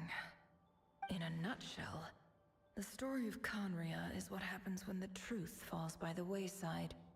Everyone tells little white lies, and before long, you have a huge pack of lies that destroys everything. Time to get back. His past is filled with sorrow, but the tale of any fallen civilization is one of endless tragedy. Cruel as it may be, that was Conria's fate.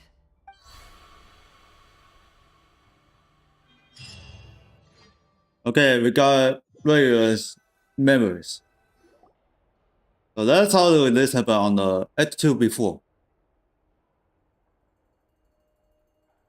Everyone, I'm back. Can I get a standing ovation? Never! How are you holding up? Feeling okay? She's fine. Boss is a pro. Yes, I'm fine. You will have seen the events of Rarir's life through my thoughts. It's now clear that he is just a regular nobody, driven by personal tragedy, as he said himself. I mostly agree. There's only so much we can know about him from his memories alone, but they did give us a clear glimpse into his life in Conria. However, I would not consider Rarir to be a nobody. He was deeply involved in the events of that era. Yet, when the catastrophe of a generation strikes, nobody is safe. Sounds to me like you're speaking in riddles again. Is this you urging me not to abandon the people of Nodcry in their hour of need? That's not what I meant. Although I do hope you choose to remain a part of the plan. Without you, the mission ahead will be all but impossible. Then try to remember that I respond better to the carrot than the stick. And I don't appreciate being bossed around. Now, as for you, Missy, you were excellent. You stuck to the rules of the ceremony and kept your mouth shut the entire time. Bravo. Cool. So, can you fill me in on the deets now? Most of what I saw went right over my head. Patience. You'll hear the whole story, don't you worry. But let's meet up with the others first. It will save me narrating it twice. Yehoda? Yes, boss. Let me get that door for ya. That's more like it. For a moment there, I was worried you'd forgotten about the first clause of your employment contract. Forgive my curiosity, but what does the first clause say? It says I gotta do the annoying stuff that boss is too lazy to do for herself. Like opening the door, pouring the tea, yada yada. Is that right? If something is in the contract, it's because she willingly agreed to it. Rest assured that the curatorium abides by the very strictest of labor policies. You don't seriously think I'm cruel enough to treat her like my slave? In any case, I've hardly shied away from my share of the work today. Hope I don't catch Flints and Varka lounging about in their chairs, enjoying a leisurely cup of tea. There's nothing I dislike more than other people enjoying themselves while I'm hard at work. Yeah. Looks like it's not easy. What? Oh no. What the hell?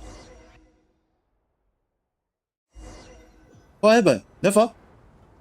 Sorry to disturb you, but we seem to have run into some trouble. Oh. Evidently so. Don't worry, I'm not about to leave you to fend for yourselves. I'm not that kind of boss. And it would go against the curatorium's labor policy. I'm sorry. What did you hear me say? I wasn't talking about labor policy. Wait. How long have I been standing here? Not long. You just appeared by the door a moment ago. Boss! What? What's wrong? You look like you've seen a ghost. We've been tricked. We never left at all. Somehow I hallucinated that Wait, horrible scene back inside the where's office. Paimon go? Hallucinated? But how? How indeed. This place should heed my will alone. All thoughts and actions that occur in here are just a result of pawns moving across the chessboard in a carefully calculated manner. And nobody has access to this chess set but me. So you control everything in here? More or less. But yes, it's a special technique of mine. Has anything like this ever happened before? Only once. It was the first time I used the chess set. Is there any similarity between what happened then and what's happening now? I suppose my thoughts are a little turbulent, which was also the case my first time. Is there anything I can do to help? The first clause of your contract clearly states that I only need your help with things that I'm too lazy to do myself. Meaning you're not feeling lazy right now? Meaning this is not something Yehoda can help with. The chess set is a personal treasure that I alone understand. I must be the one to find our way out of here. Boss, it's fine. Really. Let me do something useful. Oh, listen to you. Whatever would I do without you, Yehoda? What? Really? Yes, really. Where would I ever find another employee as obedient and servile as you? God forbid anything ever happens to you. Okay. Well, anyway, Oh, I'm it's just thinking of fast. fetching some water. There's gotta be a source around here somewhere. I suggest everyone finds someplace comfortable to take a rest. We gotta conserve our energy. Even though all this chess malarkey doesn't exist in a physical sense, mentally speaking, it's all real. And so is our tiredness and fatigue. You don't want to dismiss mental fatigue. Just because it isn't physical doesn't mean it's any less serious. But anyway, I got your backs, so don't worry about a thing. Don't I have the best employees? Jealous much? If we can find a suitable time, I'd love to borrow Yehoda for a day to help out at the Frost Moon Scions. Would you be amenable to that, Boss Nefer? Oh, Lauma. Have I ever told you just how pretty you are? Beauty runs from the tips of your antlers to the depths of your imagination. Time to rally, everyone. Follow me. As we continue our journey, the same rules will apply. That means stay focused and no talking no matter what we encounter. And don't disturb the chess pieces. You have my word that I will get us all out of here. Alright, let's keep going. Hey, what's this place? I can check out the nation's map. Yeah, that was unfortunately. You know. This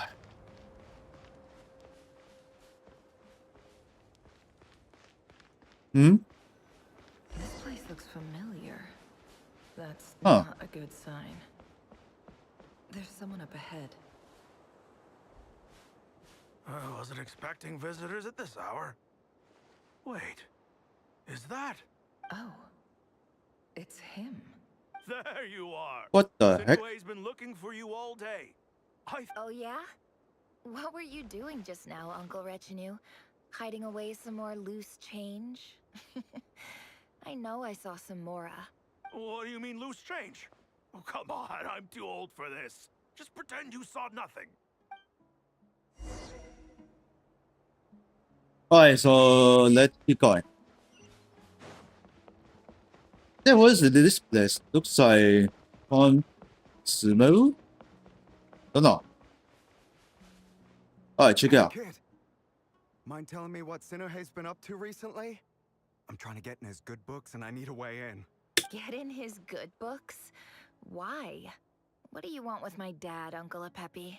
I've written a new song. I Oh, it's so hope you tiny. Showcase it at the next festival, but I'll need his approval. A new song, huh? I'd love to stay and listen, but unfortunately, Uncle Retinue says my dad's looking for me.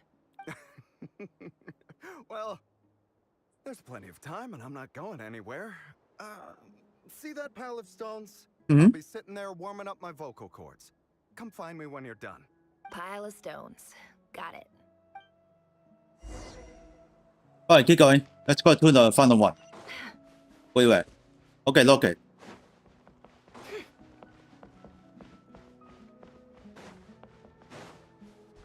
Yeah, look at this place.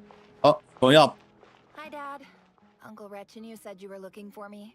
Ah, there's my little princess. If you'd gotten back just a little sooner, you could have shared the spoils of war with me. Spoils of war? Who were you fighting against, Dad? It was just a figure of speech. The aftermath of a sandstorm is no time to be waging war. I was talking about our war against thirst. I went out to fix our water supply problem, and now I'm back. Which means... We have a well again. That's right. I found a new one and brought back as much water as I could carry. It should last us for a good while. If it wasn't for these blasted sandstorms, our wells wouldn't be caving in. You wouldn't be spending all your time out searching for new water sources. As the chief of our tribe, I'm supposed to be leading us out of hardship and poverty, onto better things. You know how prosperous our ancestors were. I've told you all the stories. And look at us now. Squeezed into these hovels. No one would choose this, if it wasn't for the endless wars over the years. But things are looking up. I started working with some folks from the academia a few months back. They gave me some contacts in return for my assistance in the desert. So you're the academia's helper now? Special ambassador, they call it. Think of it as a partnership. It's nothing bad, okay? We've been isolated here in the desert for too long. Seeking opportunities elsewhere is the best thing for us, and the fastest way to progress. So, do you get anything good out of being a special ambassador? Of course. My luck's improving all the time. One day, I swear I'm gonna lead us out of this place. We'll find somewhere new. Somewhere better. Alright, it looks like keep going. Wait, we actually left village. I don't know what's that. I continue for the exploring. Check out the commission. Here. Guide. Let's go.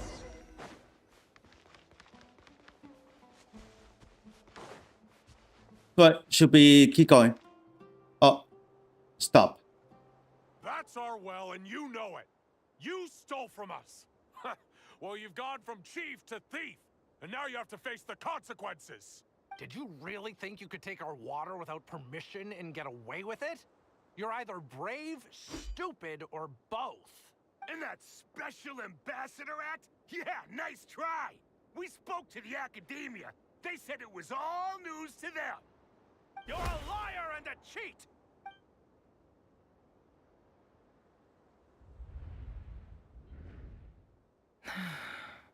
I heard Yehuda gasp, but I don't blame her.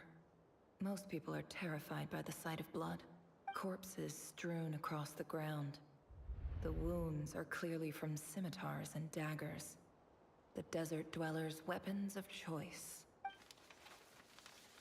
There's a handwritten note on the ground. Let's see what it says. Halil, this is Sinuhe, chief of the Shimti tribe. Surely you remember me.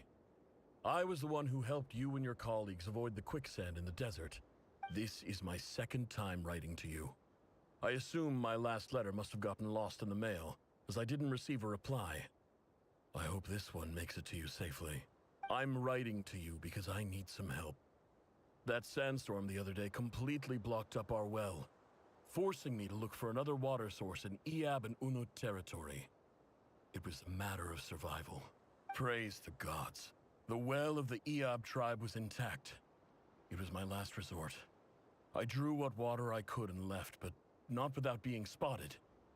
I fear they will retaliate. You told me to write to you if I ever needed help. You said you'd be my ally in the academia. I urgently need you to formally recognize my title of Special Ambassador and send some of your people to assist me for a few days. It's the only way I can convince them that this was the academia's decision and prevent them from retaliating. This is an emergency. Please send help as soon as possible. Looks like this letter never got sent. The writer died a grisly death, and the letter was trampled into the ground. It's badly defaced. Some parts are barely legible. What a ridiculous lie the surviving Shimti tell. Their whole village was butchered over a sip of water. Okay, what's next? Officer, welcome. Welcome to our humble village. I thought you would at least have the courtesy to provide Yeah, some this place respectable on smooth. libations. This is the finest wine our village has to offer. I promise.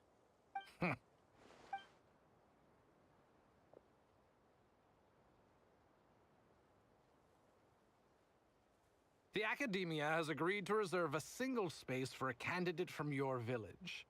But I remain skeptical of this entire endeavor. I highly doubt anyone in this desert possesses serious academic potential. Please, have faith. If not in us, then in our god. The child we found shows great promise. I beg you, take her away from this place. Give her a chance. Don't let her talent go to waste. I don't recognize her. New arrival? She showed up here a few days ago and we took her in. She's a really bright kid. Please help. I'm begging you. So, where are you from? Nowhere special. Just a sand dune. What about the rest of your family? How many of you are there? Just the one. It's only you? Correct. So, no brothers, no sisters, no mother or father? Any who have slept on a bed of sand, I call my brothers and my sisters. Apart from that, I have no family. All right.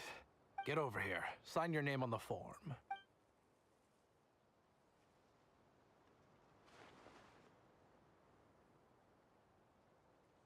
Never? You're rather fair-skinned for a desert dweller. Okay, next locate in Smalu? Yes, in Smalu.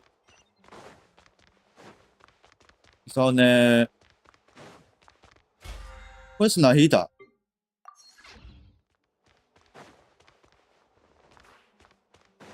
都是男的。So it's Nefer, looks like she's student right here. assignments have been issued already. Please read through the materials thoroughly, conduct your own additional research, and then write an essay on the topic. Yes, Professor, I'm aware. I just had a couple more questions I wanted to get your perspective on. Oh? Please ask away. Well, I saw the other students' problem sheets, and I couldn't help but notice that my assignment is much easier than theirs. Do you really think I'm a weak student? A weak student? Goodness, no. Quite the opposite. You have a sharp mind. Almost too sharp. I think what you're saying is, a weak student wouldn't have noticed the discrepancy. And if they did, they certainly wouldn't complain about the lighter workload. You see, sharp as they come. You see things the way they are. And I'm sure you know why they're like that. Because of where I come from. Because I'm different. I'm sorry, Nefer. I don't like it any more than you do. It's just... Anyway, you said you had a couple of questions. What's the other one? I wanted to check... If someone sent me a letter to the academia, where do I go to collect it? Ah, your family wrote to you. Well, as long as they put your name on the envelope, someone should hand it right to you. Not exactly. It's not even a recent letter.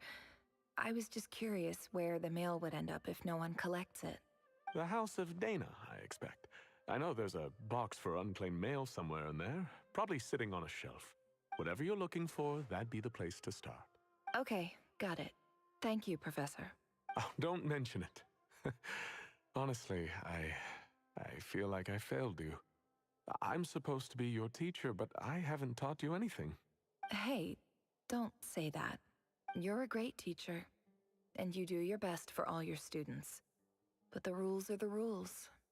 You're not allowed to teach students like me. It's not just the academia either. The whole world bends over backwards for the successful, and leaves the losers to suffer and die. Oh, my dear child.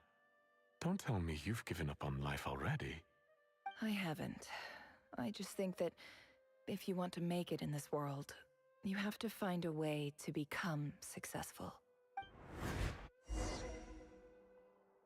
Okay, so then let's look at. Yeah, but this place sounds smooth. So then river is coming from smooth. On before. So that's how playing the smooth and doesn't This see must that. be it. A big cardboard box full of unclaimed mail. And probably some letters that ended up here by mistake, too. Let's take a look. Oh, it's just become a mail? Huh? Need to take a seat. Okay, let's see. A dilapidation survey from Port Ormos. Looks like it's from a Core of 30 representative. What a strange thought. A bunch of mercs losing sleep over rundown buildings. This one was never even opened. I guess the recipient didn't care what the Core of 30 had to say about anything. Who was it addressed Yeah, there's to? too many mails. I don't recognize the name, but it must have been a Kasharawar professor. Alright. Open the other one. This one is addressed to the Immorta Sage. The title is Changes Observed in Satyavada Life Symptoms. Why do all these letters read like full-blown dissertations? Guided by the incense, we became lost somewhere in the forest.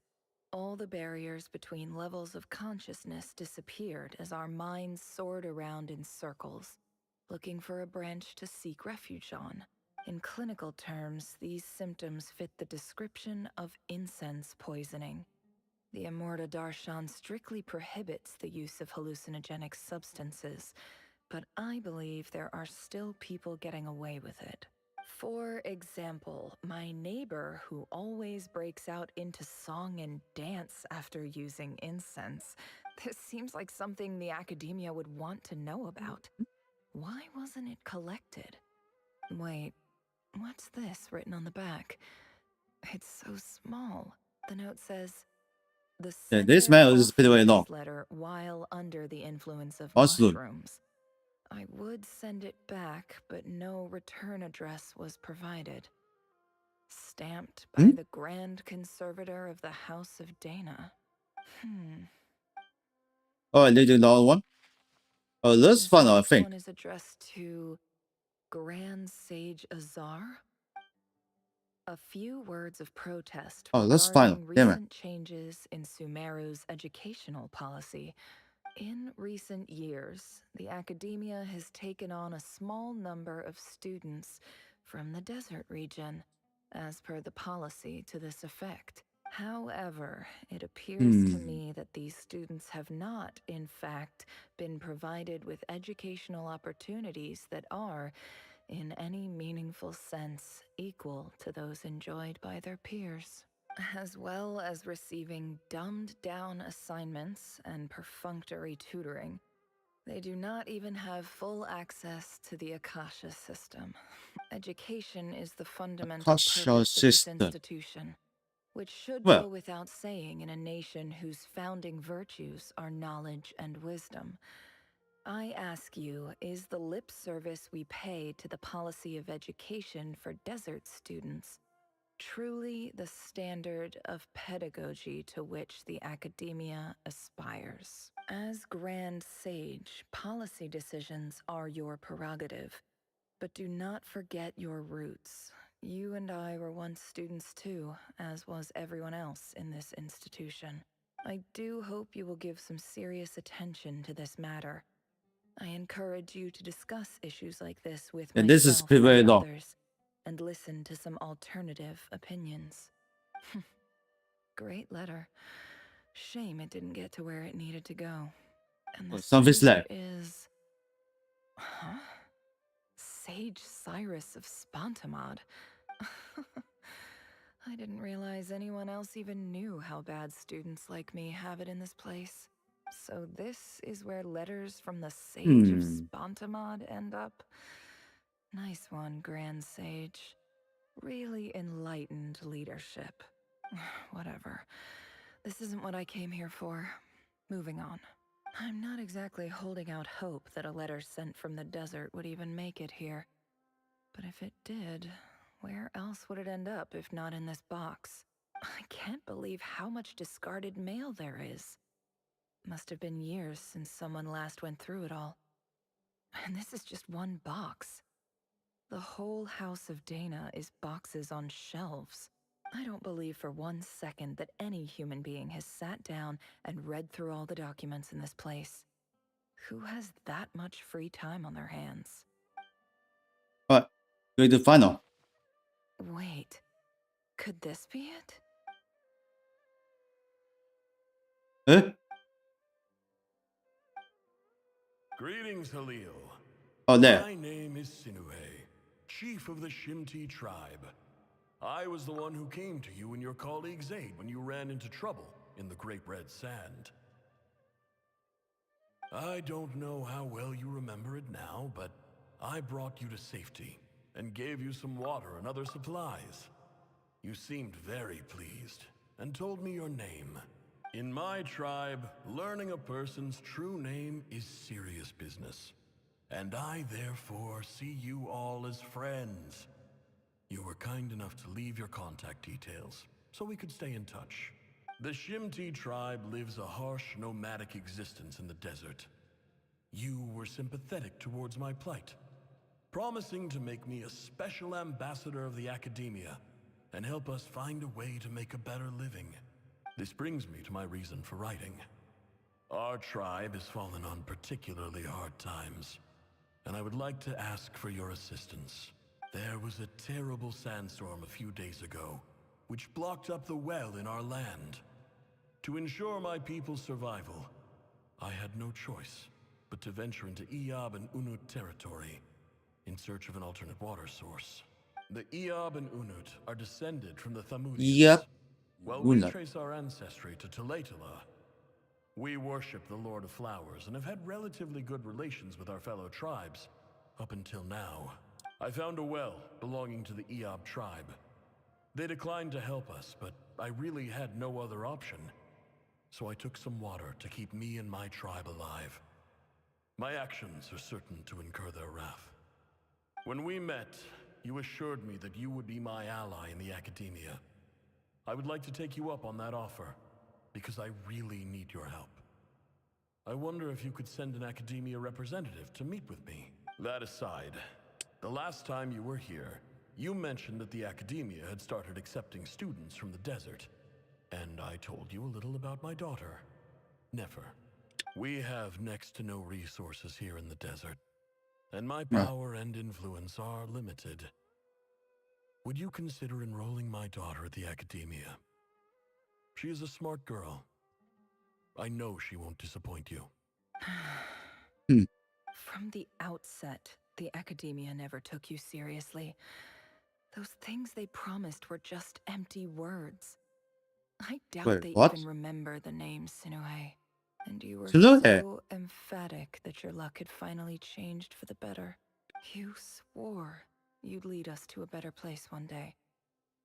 You spoke with such conviction, like you were the most powerful chief in the whole desert. You liar. You lied about everything. You promised the world and delivered on none of it. And who fell for it? Just me, by the looks of it. Despite your best efforts. Which makes you a pathetic liar. You weren't even any good at it. I think I'll take over from here. Let me show you how it's done.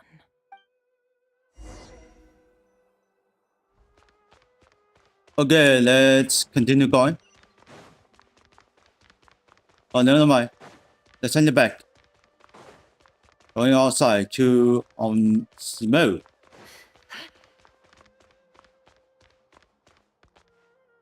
Oh, it is. I just came to say goodbye. Thanks for everything you've done for me in my time here. Nefer? You packed your bags. Where are you going?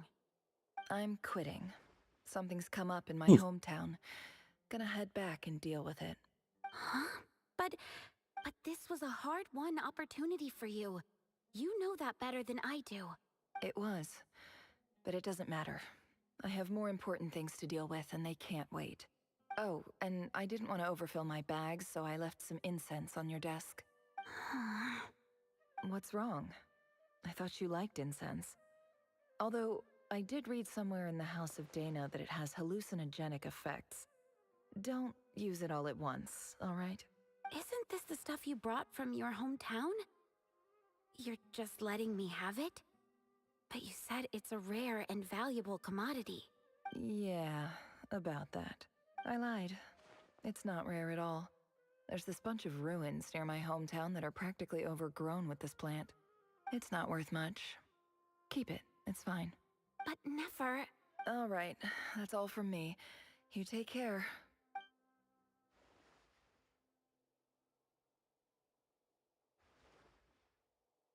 Don't forget me, okay? I mean, we're more than just classmates, right? We're friends. Yeah, I'll remember you. I lied again. That incense is worth a fortune, and it's a rare find even in those ruins. And as for remembering her, I have far too much to do when I get back. No time to reminisce. I'll be lucky if I even make it through this alive. But either way, I expect I'll forget you pretty quickly. Okay, go to the next. Okay.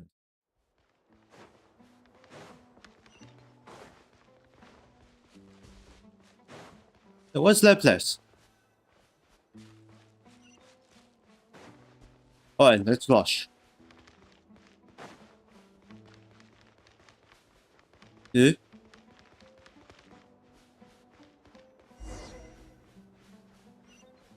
Huh. There it is.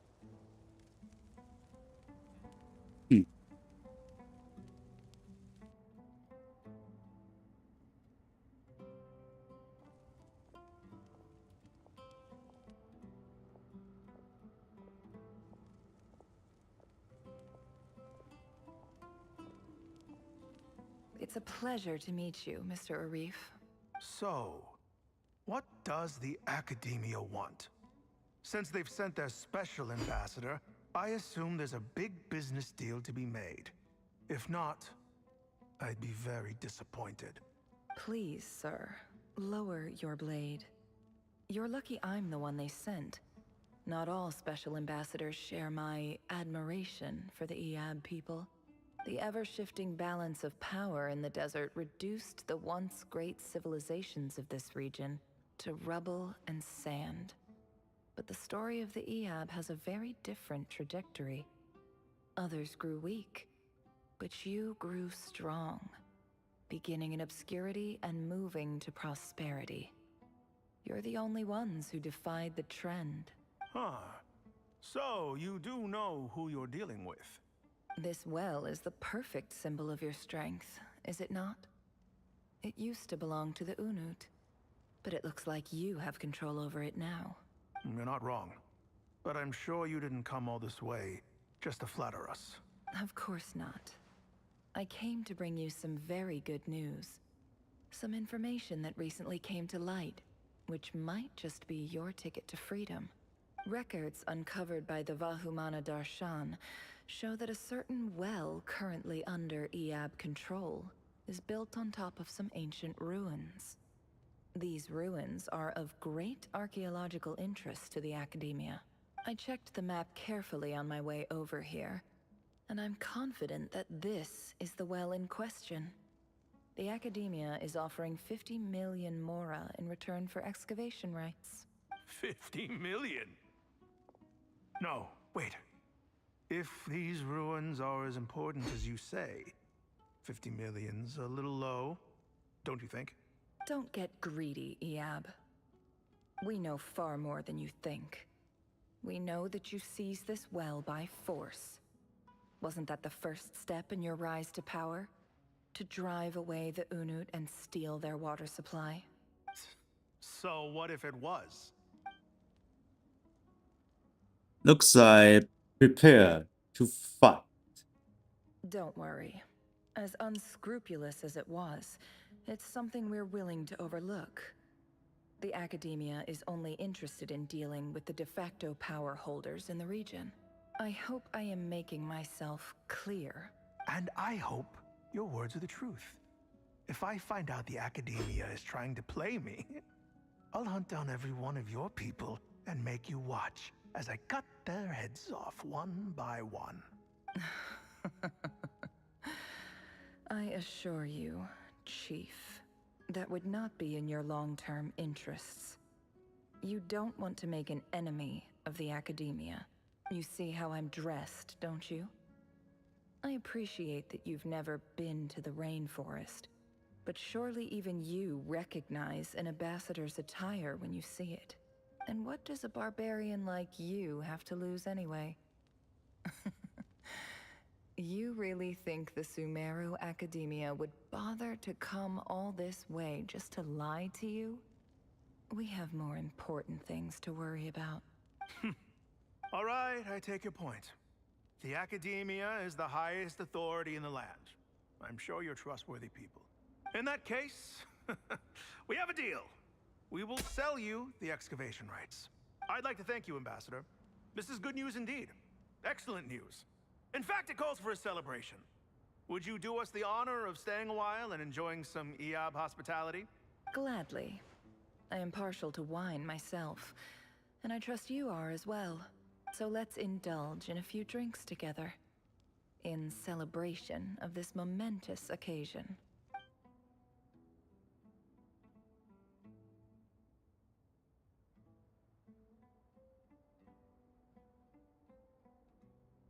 This never just a bit of a. Chief, it's an emergency! Uh-oh. It's the Unut. They've taken the well. What? Well, don't just stand there. Take it back. Yes, Chief. I have every confidence in the Eab's military superiority, and yet... Well, what is it? The Unut's response was alarmingly fast.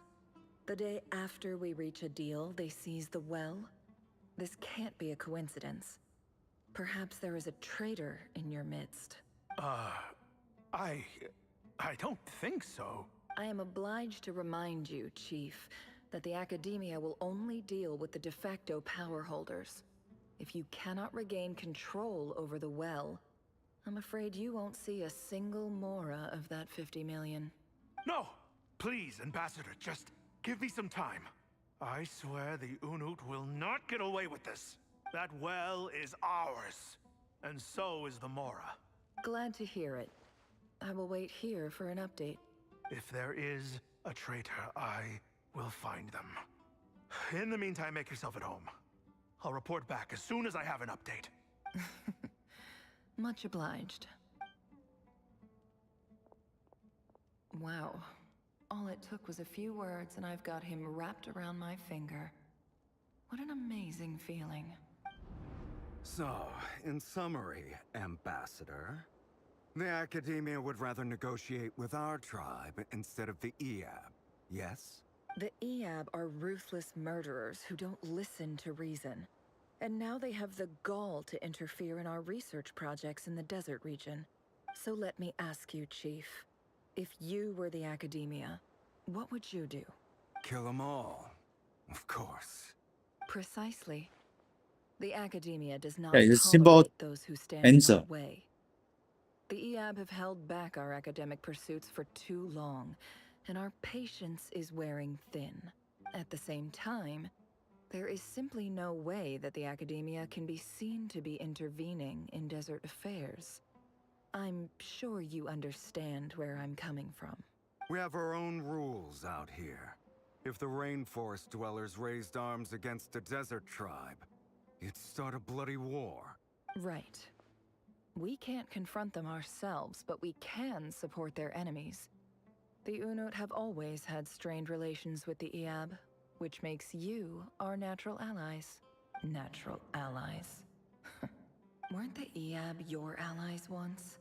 You were quick to send them after us to protect your interests back when we stole that water. And now look at you. You're at each other's throats. Let me be clear. The Academia wishes to collaborate with the legally recognized rulers of the desert in this matter. We are asking for excavation rights to that well, and our offer is 50 million mora. Say no more. I Holy, believe we boy, have that's an understanding. more often Good. more. Then I suggest you get to work. Get us access to that well, and the mora's yours. You see, Dad? Lying is easy when you know how. People will believe anything.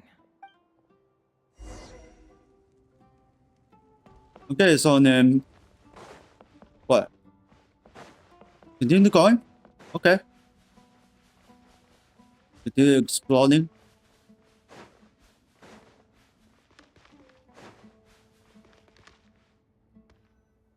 Yeah, how long time is never a story so long?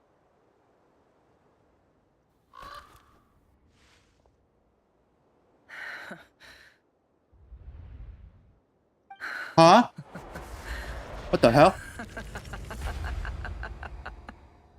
Look at yourselves.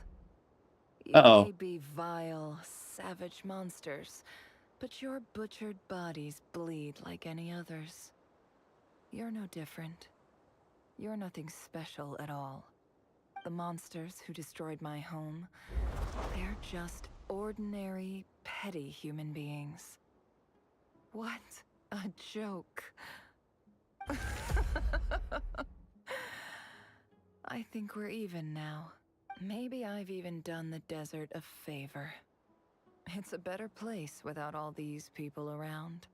Oh, look at this. Sinuhe, my This is gullible gonna be fool of a scary father. for me. Perhaps if you'd been as ruthless as I was today, our tribespeople would still be alive.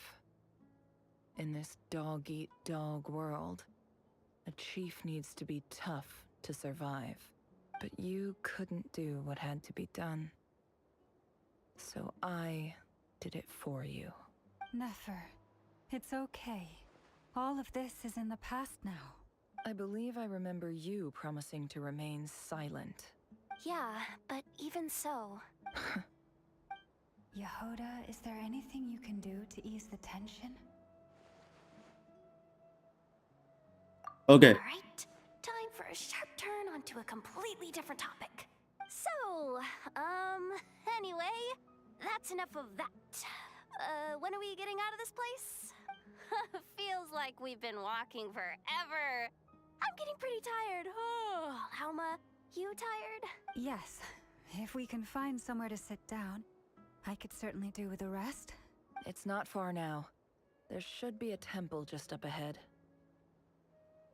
Is this situation about to reach consummation? Yes. Really? A temple? That's where this story ends? I guess that's how things go in the desert. Well, I've been to a similar place with friends from the desert before. Desert dwellers can never escape their destiny. Or so everyone says. I never wanted to believe it, but looking back now, I'm as desert as they come. You mentioned a temple. What's waiting for us there? My biggest trade secret of all. Ah. Then I'm guessing it's where you got your power from. The power to peer into other people's minds. I didn't know you were clued up on any other religions. I'm no expert in the history of Sumeru, but since you come from the desert, I would imagine it has something to do with King Deshret.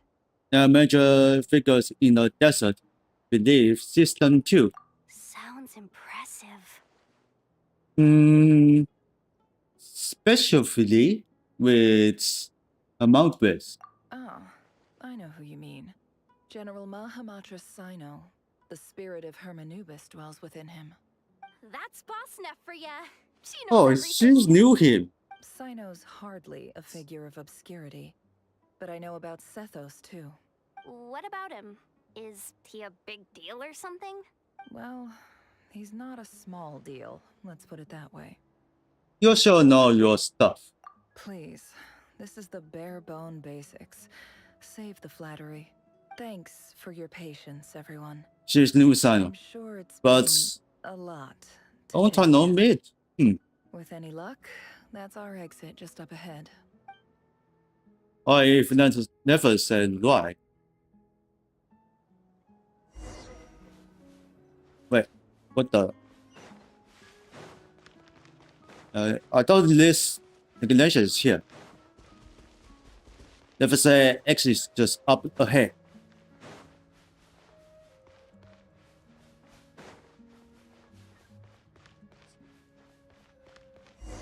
Oh. Okay.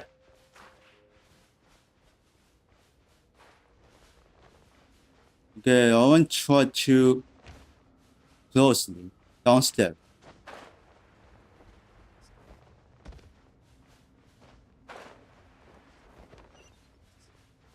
Ah, there it is.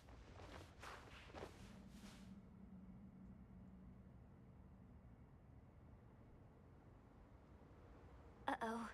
Uh-oh. Uh-oh. I'm What totally happened? out of my depth here. I don't have anything to add about any of this stuff.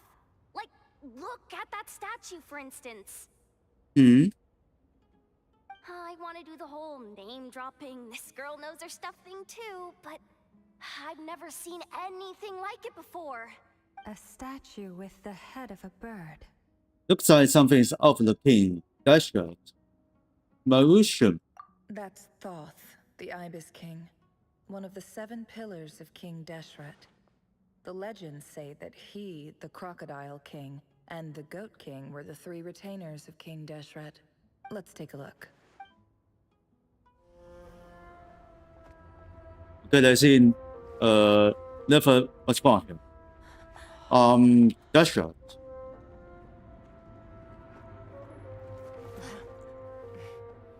What? Oh, there it is.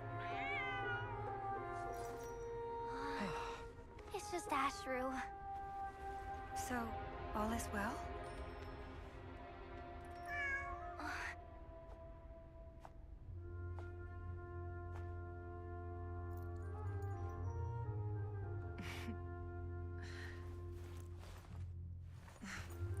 Typically speaking, At this point, the world disintegrates. Then we find ourselves back in the outside world. Besides, these are my memories. There's nothing to fear. You're sure? Of course. It's almost over. Oh, confessou.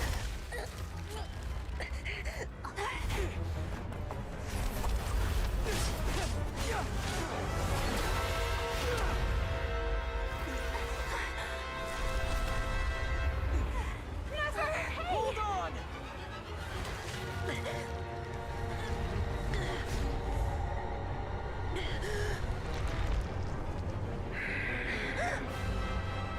Knowing too much is always a death sentence.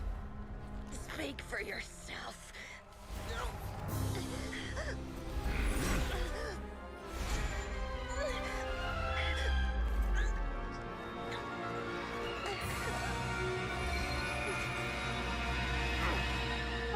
Oh, I got blind.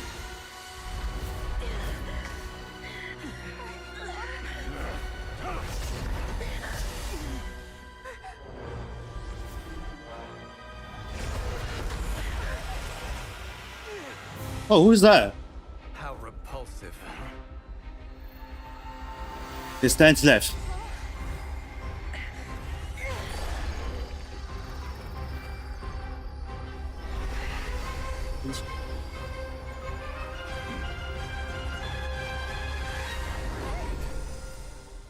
Oof.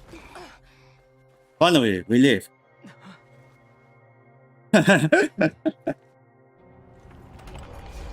It's not over yet.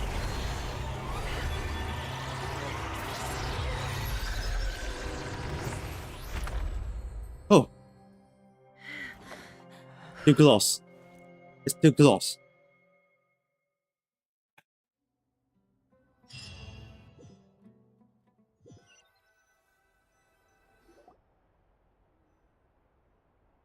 Timed that pretty well, didn't I? Yeah, Kennedy did. Thank you. It's okay. I'm just glad no one was hurt. Paimon noticed you doing something too, Dainsliff. Were you helping get them out? Of course. When I asked Nefer to conduct this investigation, I was not naive to the dangers involved. I had a duty to ensure your safety. Good to know your sense of justice is still intact after all these years. I take that to mean that you saw the truth. That comes as a great relief. I certainly did. And thanks to your help, I also managed to trap Rerir inside the chess set. Whoa, really? How'd you manage that? Well, to be honest, I sensed that something was wrong long before we made it to the temple. By using this fragment to probe into Rerir's past, well, the monster formerly known as Rerir, it seems I alerted him. I was tracking him, then he caught on and started tracking me too. Can't say I'm surprised. But how did he track you through your thoughts alone? That shouldn't be possible. Rerir was a secret agent who reported directly to the Vinster King. He is an expert at finding a trail and hunting down his pursuers. No wonder. He infiltrated the chess set, read my thoughts, and built a new virtual chess set inside of it. That's why we weren't able to leave at first. Speaking of your chess set, it's quite a remarkable item. Would I be right in thinking you have some connection to King Deshret? You overestimate me. I only have a connection with one of his underlings, the Ibis King. You all saw how this came to be. A long time ago, the Eab massacred my tribe, the Shimti, in our home village. A few years later, I enrolled in the academia, where some new information came to light. The Unut and the Eab fought a bitter battle over the rights to a well, all for the sake of a non-existent 50 million Mora. The Eab ultimately won that confrontation, but their victory came at the cost of almost every warrior in the tribe. The final blow to the Eab came at the victory feast, when an Unut assassin beheaded their chief right before my eyes. The remaining Eab fled and have been scattered to the winds ever since. Having gotten my revenge, I returned to my hometown, where to my surprise, the nearby temple was still standing. There it was, seemingly immune to the relentless hostility of the desert, while my tribal home lay in ruins. As I stood there gazing at the temple, I noticed a cat just outside. This cat, as it turned out, Oh, it's a trap. into the It's a fun spirit of the Ibis King. layer. Damn. He led me to a gate deep inside the temple. This Oh, that was chest back set one is my for gift inside. from the Ibis King. The chessboard within is made to the same specifications as the one in the mausoleum of King Deshret, and represents his power of piercing analysis. With this chessboard in its container, I gained a certain ability to perceive hidden secrets. Now, you could conclude that the Ibis King simply wanted to give the people of this world the power to seek the truth. But I don't believe that's the full story. Every god plays favorites. Their hearts are as fickle as any human's, full of secrets, perversions, egotistical tendencies. But precious few gods are willing to admit this. It is the same with all powerful forces, including fate itself. Their gaze falls preferentially upon a select few. As you rightly point out, this is an act of favoritism. If you're alluding to the Abyss, then yes, I agree. Gather the others. It's time to share everything I've learned.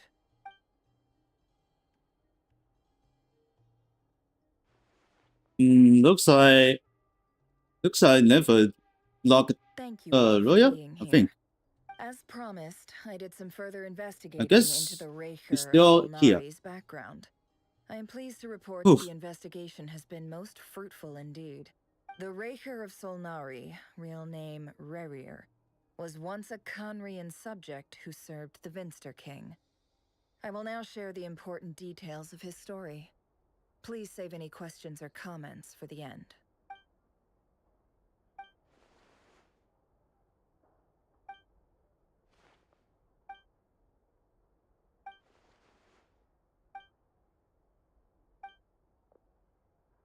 So that's why he's so obsessed with the moon.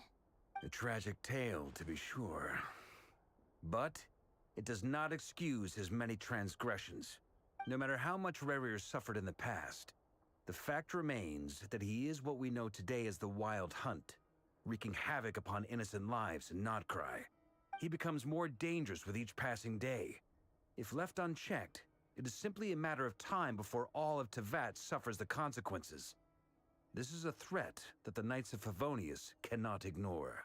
A question for Miss Columbina. Forgive me if this is presumptuous, but have you ever seen the spatial gateway that appeared in Rerir's memory? Never. But I have heard stories of something called the Moon Gate, and this seems to fit the description. Miss Lauma, any thoughts on this? In the lore of the Frost Moon Scions, the moon is believed to hold many secrets. Some sources speak of ancient knowledge, others of a gateway to the unknown. The term Moon Gate is one I have heard before. But as is the case with all of our legends, there are no records of any first-hand witnesses. We cannot know whether it truly exists. Then back to Miss Columbina. As a moon goddess yourself, do you have some idea of where the Moon Gate leads to? Not at this stage, sorry. I do hold the power of the Frost Moon, and my strength is recovering well. I can sense that the gate would open at my command, but... But there's more to the power of the Frost Moon than that? yes. A moon goddess has the right to open the Moon Gate, since it is a path to the moon. But as never mentioned, holding open a spatial gateway takes a huge amount of power. And right now, I need to conserve my energy to fight the Raker of Solnari. I'm afraid this is one mystery we may have to leave unsolved for now. I agree. Better to save your strength. But if you'll humor me for a moment, I have a bold conjecture of my own regarding the world beyond the gateway. I highly suspect that neither Tholindis nor Rerir made it through unscathed.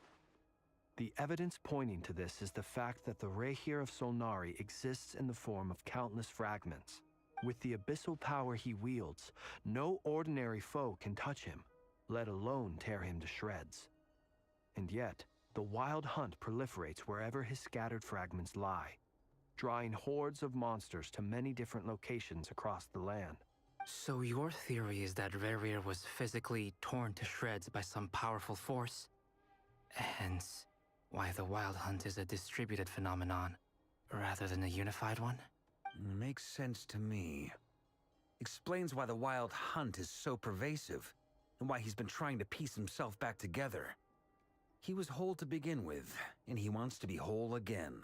Without the power of the Abyss on his side, he almost certainly would have perished the moment he was torn apart. But the Abyss, much like a curse, has kept him alive. I could not agree more. The power of the Abyss is most surely a curse. It is a compelling explanation, and one that accords with my present understanding of Abyss creatures. Whether the life form in question is primitive or advanced, if a curse has extended its lifespan unnaturally, it will continue to survive in spite of everything. This raises some interesting questions. I will run some experiments and see if there is any validity to my suspicions. That being said, regardless of whether my research bears fruit, I would like to thank Miss Nefer for conducting such a thorough investigation. Already, it has greatly enriched my understanding of the entity we face. My pleasure, Mr. Albedo. I too hope that the information I have shared today proves useful as we look to formulate the next stage of our plan. Hey! What is it, Dainsleif? You look really upset! It's just... when I think of the man I once knew... Looks like he is something's wrong. I struggle to understand why things had to turn out like this. The two of you used to be friends, didn't you? I don't know if these words will bring any comfort, but my heart goes out to you. Mine too. We can never know all the hows and whys of the way things are. The moon and stars are full of untold secrets and lies. And the skies are host to many more mysteries than these alone. Yet, none of that can begin to compare with the complexity of human life. Those are the first comforting words I've heard in a long time. Thank you, both. Well, I think this is a good place to end today's meeting. I'm sure Nefer needs some time to recover. She's been through an awful lot today. That's very thoughtful of you. Of course. Sounds good to me. Take some time to rest and digest before we reconvene to nail down a plan. Alright. We're going back to the hotel. And do something. Hey, is this a bad time? Hope I didn't kill the conversation. It's fine. Come on in. No need. Come on, let's talk outside. Right. Anyway, Nefer went back to the curatorium to get some rest. But before she left, she shared some things with me that I thought you should be aware of. Firstly, although she managed to trap the Raker of Solnari inside her chess set, there's no guarantee that the power of the Ibis King is any match for one of the 5 sinners. Their powers are beyond our comprehension. It's only a matter of time before he finds a way to break out. We have to come up with a plan and take care of him before that happens. Honestly, my mom figured that might be the case. So, how long have we got? Well, I asked her that same question. She talked for a long time, but for the most part, it seemed like she was trying to convince me how precious her chess set is. What a long and storied history it has. It felt like some kind of sales pitch. Oh, you it's know? The kind where you end up handing over Mora against your will? Anyway, after all that, she finally answered the question. 2 days, at most. 2 days? What? That? Moly! Can we even What the? recruit enough help in that What? That remains to be seen. Which brings me to the second issue. Dainsleif is obviously conflicted about this whole thing. But given how little time we have, there's no way we can pull this off without his help.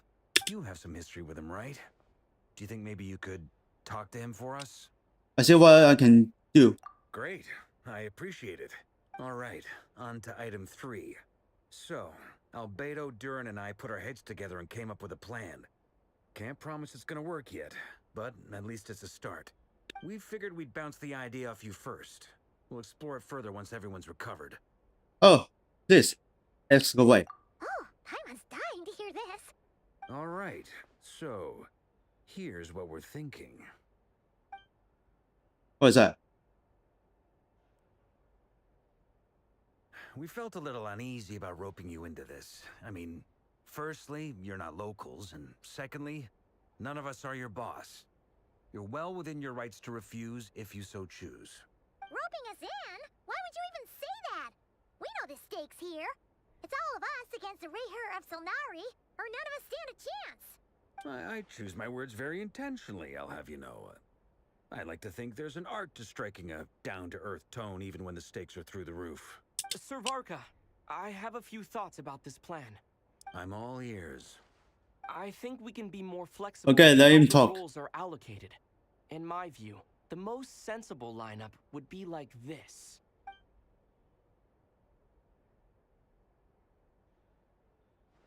What is this? I see your point, yeah. But if that's how we're going to approach this, you'd better make sure you're ready. To be clear, I don't doubt your abilities. Far from it. I just want to make sure. Are you really willing to take all this on? I want to do everything within my power. The Rayher of Solnari is a truly fearsome opponent, and if I do my part, it'll greatly reduce the risk for everyone else involved. Well, that tracks with what I've heard. Jean's mentioned in her letters that you're so diligent it's almost abnormal. As in, most people weigh up the risks and What kind of knew it? situations like this. But you seem to just march towards danger without a Yeah, moment's that's hesitation. interesting. Of course, everyone appreciates a fearless pioneer. But all that aside, I'm the Grand Master of the So, Walker is from the nuts. The monster I bat? want to make sure your I don't know. courage doesn't come at the expense of your safety. Thank you, Sir Varka. I should be the one thanking you. It means a lot to have you on board. I'll give some serious thought to your suggestions. Yeah. Let's see.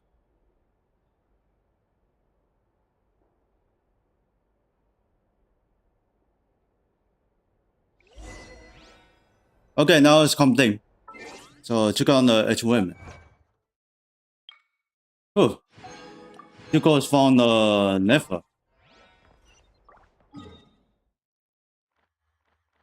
Alright, the shares. Wait, we need going to the house. Okay, here it is.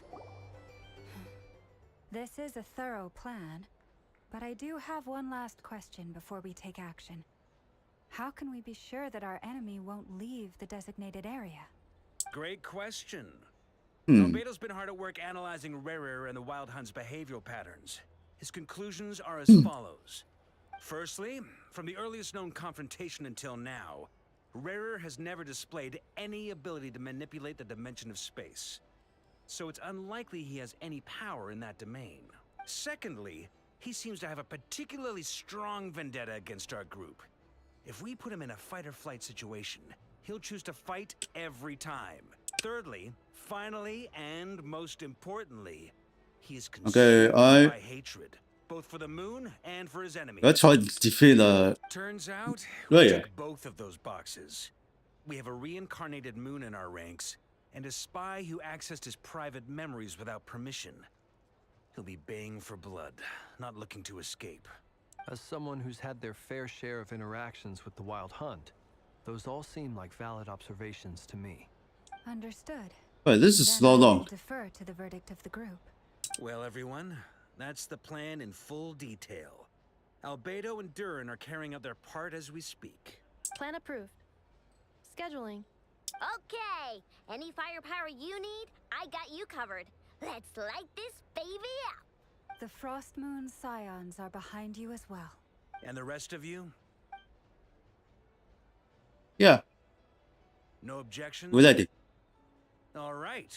Then it's settled. This is the plan we're going with.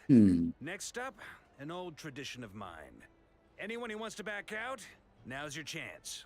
Wait, we can still back out of this? Everyone says things they regret, right? I don't want anyone feeling trapped because their mouth said yes, before their brain had time to think things through. A very people-first approach. I hear that's common practice in the Knights of Favonius. Heh. Who'd you hear it from? D-Luke? We don't use people's real Secret. names at work. The This secret. contact will be known only as Owl, please and thank you. This plan can only work if everyone does their part. Flint's and I will absolutely support it. We shall indeed. You'll be glad you accepted our help. Also, you are the last person I expected to see here, Miss Dory. It's not often I get called Dory in a work context. My peers usually call me Lord Sangama Bay. So, the longer your name, the higher your net worth. Is that the idea here? In that case, Mr. Flint's here must be worth a fortune. That's right, Then? I know your full name. It's... The walls are thin here. I'd appreciate you keeping that a secret. Okay, fine. I'm actually only here as a favor for someone else. Do you have any idea how much it would cost to hire me otherwise? Oh, does this mean someone out there actually has the power to boss Dory around? It most certainly does not. We have a long-standing and mutually beneficial business partnership. She's actually the mom of a friend of yours. Said mom supplied me with a great little trinket, but now that lady's ruined everything. If I don't start building a little goodwill now, my whole business in Notcry is gonna go down the drain. Okay. So what exactly is so special about this pendant? It's a lucky charm that a great mage made for me. We have a business relationship, and she was worried that something bad might happen to me. So, she wanted me to have something that can store power to protect myself with. I finally got it all fully charged up with Kuvaki, and then never went and used it all up at once. Never lost so big in my life. You're right. It was all my fault. I didn't mean to drain all the Kuvaki in the pendant, but I'll make it up to you. You will? Well, in that case, how about you give me your chess set? And we call it even. I knew you'd say that. Well, it's yours if you want it. In fact, take it now, and I'll even throw in a free Raker of Solnari. Deal? You're putting me in a difficult position. That's here. deal. It's a very useful thing to have around, but I have a funny feeling it won't be around much longer. I guess we'll see in a couple of days. Looks like bankruptcy for me. Yep. Hey, don't be so pessimistic. See this through and you never know. You might find a new business opportunity on the other side. Keep doing for the discussions from Waka.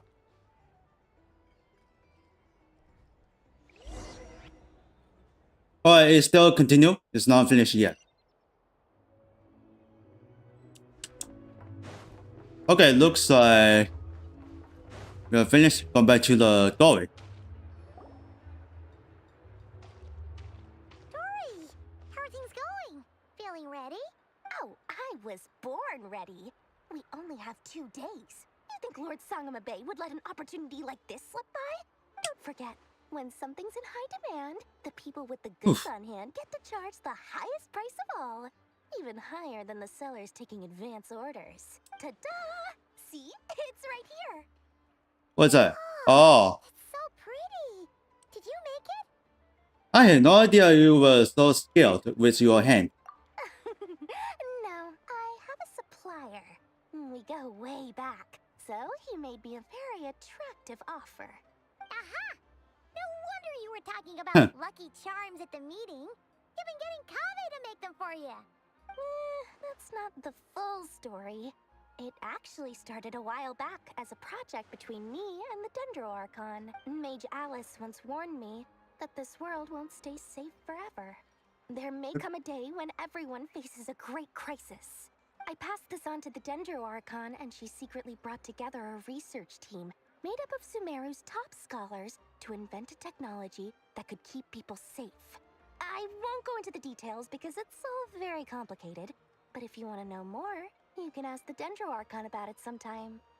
Anyway, Okay. point being, it was the Dendro Again Archon now. who asked Kave to build this little contraption. As one of the top Kashara War talents, he was the obvious choice. Took him long enough. Looks like He Quiz. stressed over it Looks for like Archon Quiz. years. About He 3 must hours. have gone through at least Not just 1,000 before designs anymore. before producing a final product. But that's Kaveh for you. Marak delivered it to me a couple of days ago, along with a letter from Kaveh. Could I ask why I'm sending this technology to you? And what's your proposed use case? Has it been approved by the relevant authorities? So nosy. My fault for sending him the research permit to begin with. Surely Nahida must have told him you were involved in this project. He was probably just nervous because you're always so secretive about your business. Could be, could be. Anyway, I just replied, let's hope there never has to be a use case, because it would involve grave danger. Fair enough. But it sounds like he was just being cautious. He probably felt responsible as the one who made it. Or maybe he was asking as a favor for his housemate. He's done that before. Not sure why, though. His housemate doesn't seem to really care that much about this kind of stuff. Either way, all's well that ends well. I'm just glad to finally have my hands on the product. I wouldn't want to be without it, given the potential dangers that lie ahead. What is this? Huh? What does that look mean? Okay. It's nothing. Surprised! This must be the first time we've ever seen you actually get serious about something. This is not a law sentiment bag. Well, used to. Well, a long time ago, I made a promise to myself. I promised that I was gonna live every day of my life with a big beaming smile. Obviously, Mora plays a big part in that. But there are always gonna be times in life when you have to give something back. That could mean paying back a debt, returning a favor, or showing some kindness. Alice has been a huge help to me over the years. She was the first investor I ever had. And I want my investors to know that Lord Sangamabe is the best in the business. And more than that, no one knows what the future will bring.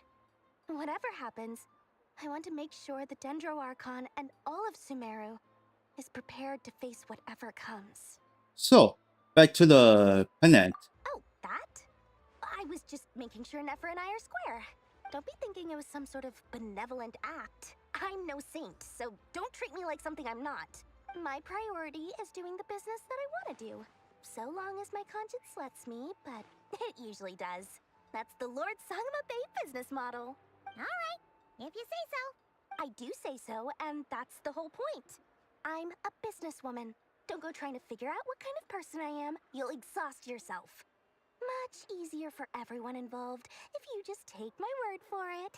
Oh, and could you two help me get this stuff where it needs to be? What is that? Thanks so much. You're my favorite assistants. Here's Island. Discussion and suggestion. Oh, this type of weapon is not unlocked yet. So then, alright, this position.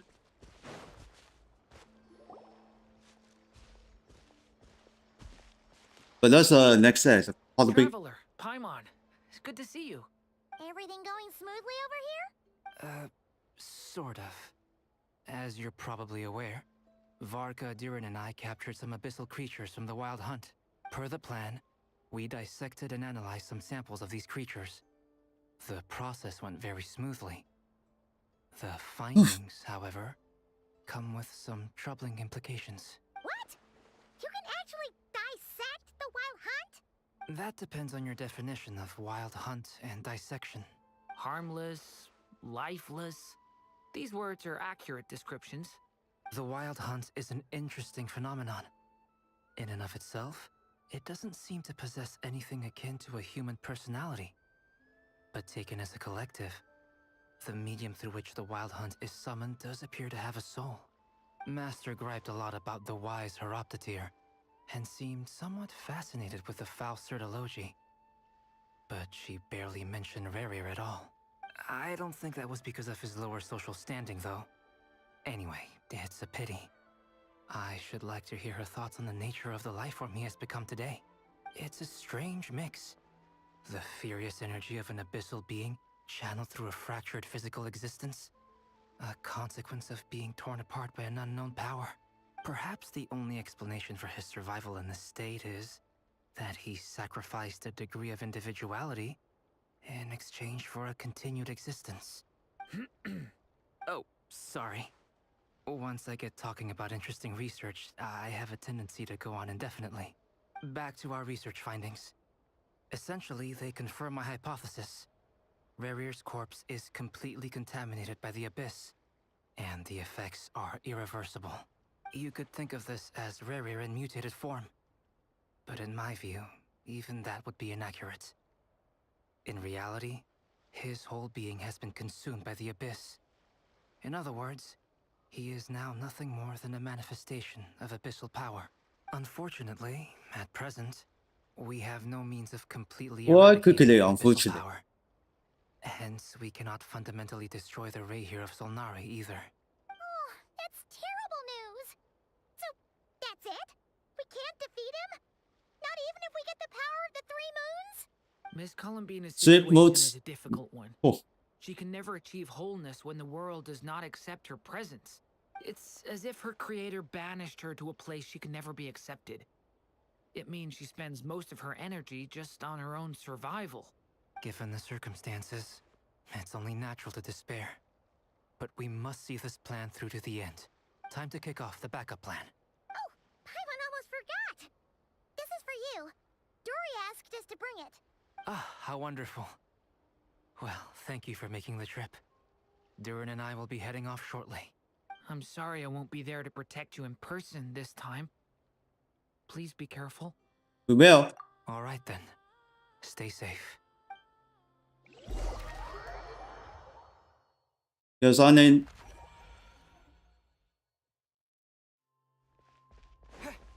Waka and Ruba.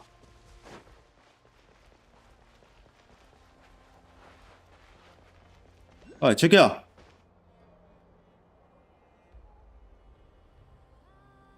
Miss Lauma, is everyone here? Yes. The fate of my flock is in your hands, Grandmaster Varka. Please keep them safe. My lady, what are you saying? Within the next 24 hours, we will face the biggest crisis the world has ever seen. This is not a burden that we deserve to bear. But I believe that we reap what we sow in this life. So I intend to act. I must do what I think is right.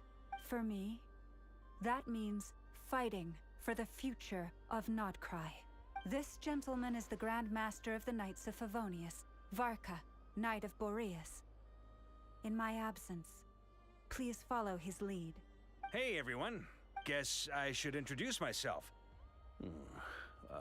Well, to start with, I know my way around a battlefield. Biggest strengths are honesty and hard-workingness. Anyway, point is, I don't intend to let Lauma down. I'm gonna do everything in my power to keep every last one of you safe and sound.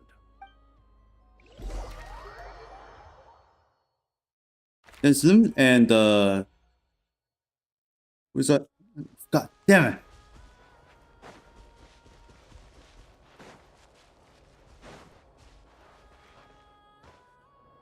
Simon, I guess.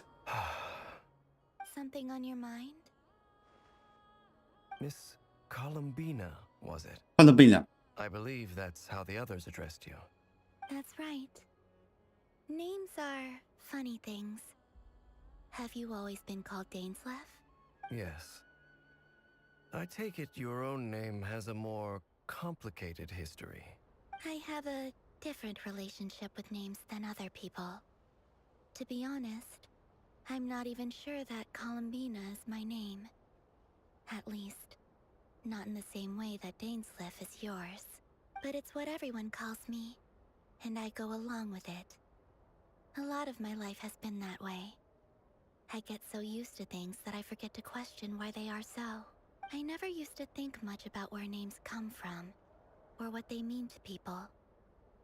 Maybe something's wrong with me. You're different from other people. I sensed it the first time we met. You're more perceptive than most. I'm sure your long life and rich range of experience explains that. Do you ever find yourself missing Conria, Mr. Dainsleif? Difficult to answer. I have dreamed of the past many, many times. Sometimes I'm fighting tooth and nail. Other times I'm lying on the ground, defeated. I don't recall any happy moments from that time. It has been too long. Is that because hatred survives longer than love and affection? That would not be for me to say. I make no excuses for the grudges I bear. But whatever the reason, I remember little that was beautiful or sentimental. Thank you for your help with the Rerir situation. Without your efforts, I never could have learned the hidden truth of his story. You're welcome. I know he's your friend. Friend? He betrayed me. And I never really understood what he was going through in life. Some friendship, that is. Okay. So, do you plan to fight him with us? You see? You're Come on, do something. Now you know what really happened. I guess you had a plan to fight with Royal? Yes. Of course. I completely understand. Anyone else in your position would feel conflicted too. Actually, I went through something similar myself recently. Something happened that changed my perspective on a situation. A situation I took for granted at the time, but now I feel very grateful for it. You mean the Harbingers who still support you, even though you've left the Fatui? Yes. I always thought they were only helping me because Harbingers are forced to work together. But then I abandoned them. A warrant was even put out for my arrest. And even now, they still support me. What is Mr. G? Hello. I was wrong about them all along. Genshin Impact. Clearly, they view you as a friend. I feel a little guilty now. You see how already knew I it. regret not seeing her help for what it was, and not treasuring it. I see the guilt that you're feeling now, because I feel it too. Sometimes yes. Talking about it will do us both some good. Have you noticed that the Traveler and Paimon are over there? If not too busy. They've been listening. Huh. Shall we say hello? Sure. Hello. Ah! They caught us! Sorry, we just concerned about you. I apologize for making you worry. No doubt you wish to know where I stand on the plan. Oh, I sent you for the Recher of Solnari. in this venture. I'm afraid I need a little time, but I will seriously consider joining you. You will? Oh, thank you so much! Everyone will be so grateful to hear that! They needn't be. But this is for me very important. Safety first for your life. Matter to them. They're grateful to you regardless.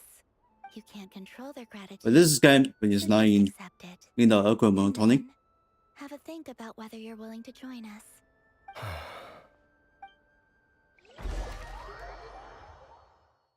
What's next? Flames area. It's nearly showtime! Let's go rendezvous with the others. You know the place. Okay, open top of waypoint. It should have been in the mist. So then, alright, let's go. Keep going. It says go to a green location. Okay, I see films. I see films.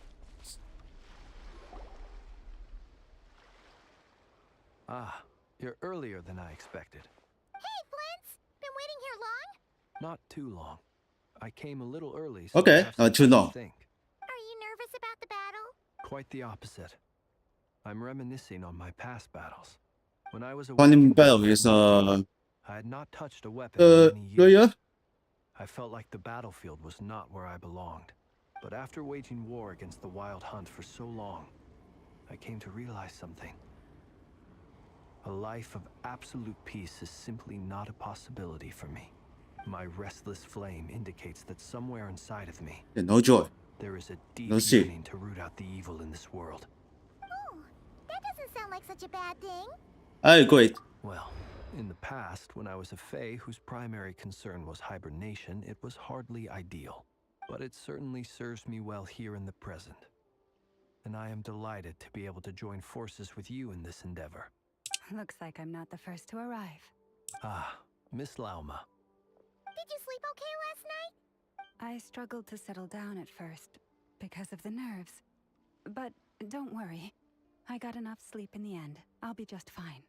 Thanks for everything. Please, I'm just doing my part.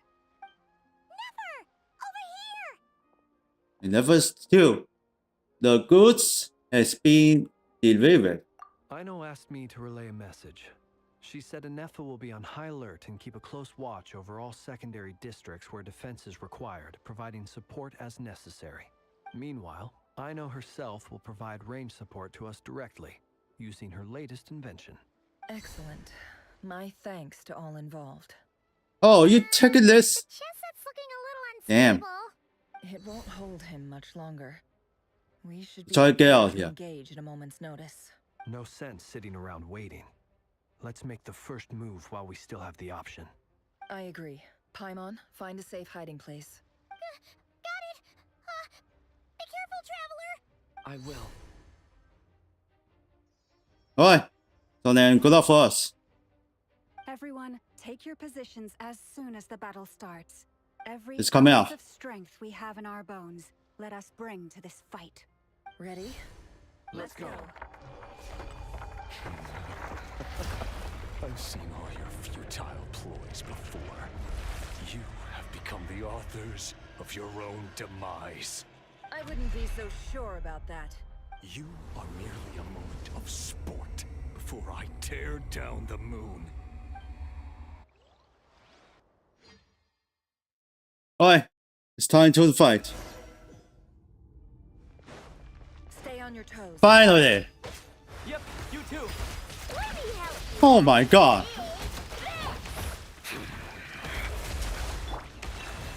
The moonlight betrays you. Water jet.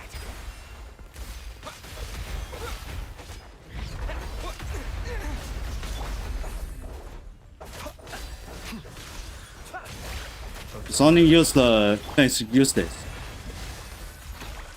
It all adds up. Can't hide the truth. For the everlasting forest. Seek within. It all adds up. Okay, there's. Pathetic. Close your eyes. Observe. Night falls. Futile. Shut them down. Can't hide the truth. It all adds up. The deception ends here. With one heart, we pray. Leave The this moonlight betrays. Move. To dust. Alright, it's only flames can attack a portal. Night falls. But he has a lot of damage. The moonlight betrays you. Forest, no more lies. Can't hide the truth. Be silent. Close your eyes. Down to dust. Water jet. No more lies. For the everlasting forest. Okay. With the moon, and so shall it end. The moon will protect you. The moonlight betrays you. Oh, nice. Are you quite finished?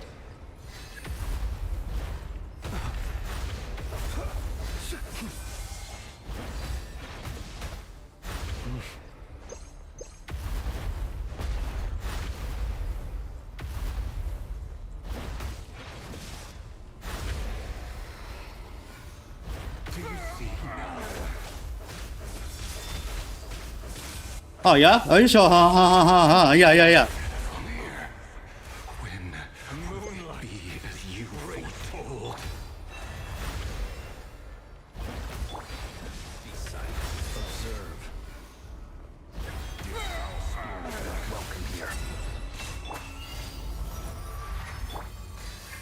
The mystery unravels.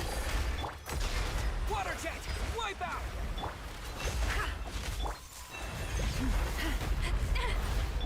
Steady now. Close your eyes. Too dark. Futile. Be silent. Where you going, huh? Can't hide the truth. Absurd. The deception ends here. Close your eyes. Are you quite finished? Steady now. Go! Observe. Are you quite finished? Fear the dark.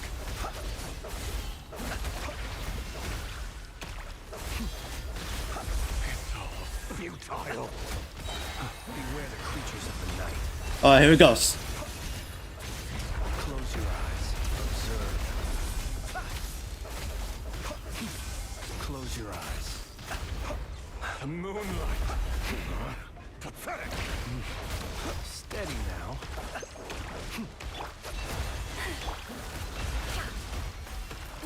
Shameless. One heart. Seek within. Futile. Yeah! Observe. Close your eyes. To dust. The moonlight betrays you to dust. Pathetic.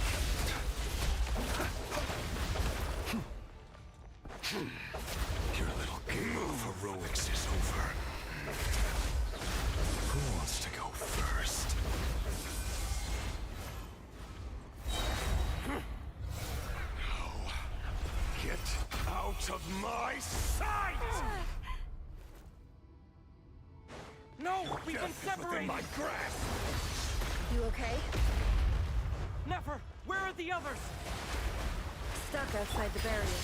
I guess Damn. he really doesn't like us. I told you before, knowing too much is always a death sentence. Be careful what you wish for.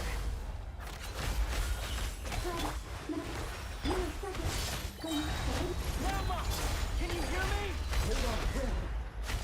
Silence. The voices are gone. But at least I know they're still there. Yeah, no single. Stick to the plan. Remember my most important task.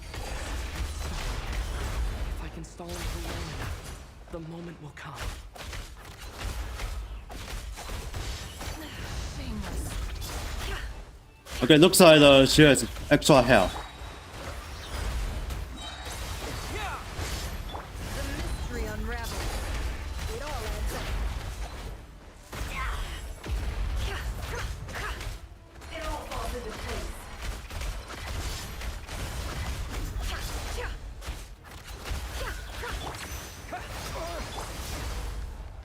Seek within.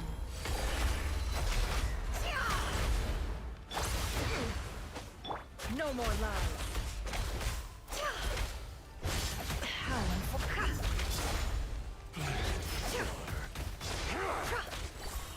Can't hide the truth.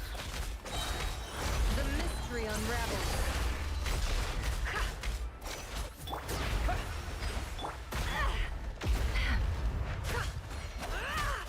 It all adds up. No more lies.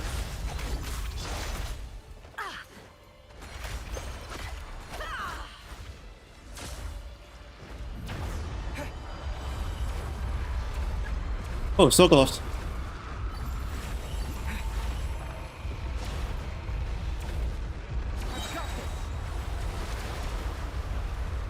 Check this.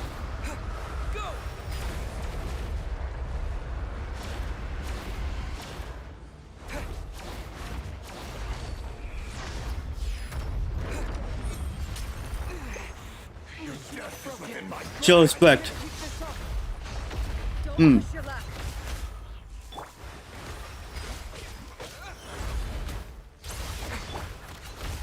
Oh, finally this shield. Oh boy.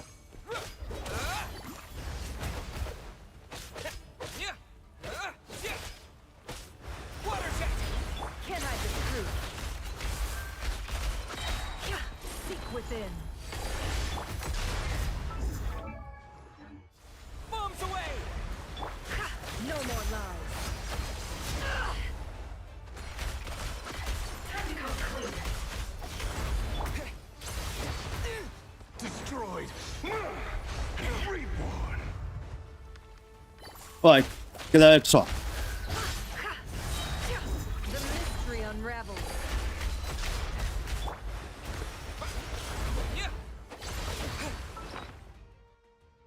Oh, check out this backpack. This is so hot. Yeah, it looks like yeah, where'd it go? Oh, there it is. Okay, looks like something is finished.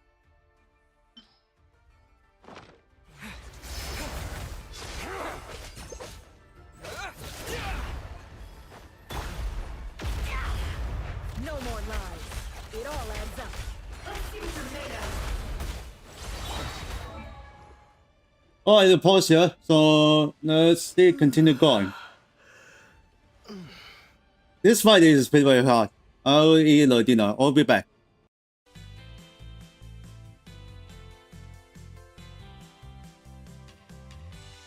Ah, I forgot what. Watch my body. I'll be back.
Alright guys, I'm back. On TikTok Live. The first on post left for the end stream. Alright, let's continue.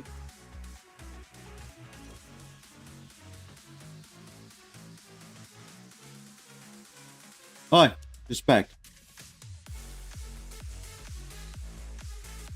Alright, so let's back for the in-game.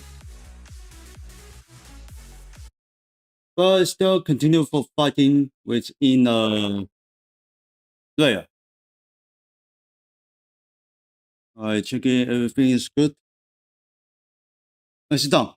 3, 2, 1, go.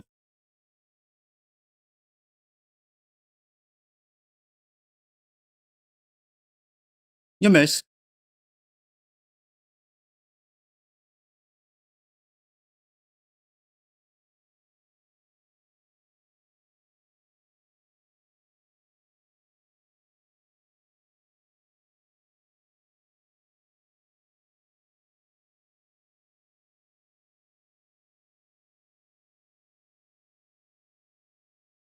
Audio, go. Oh, there you are. Nice.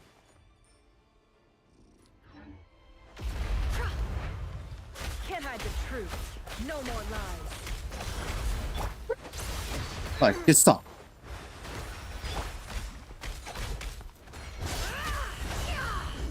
It all adds up. Can't hide the truth.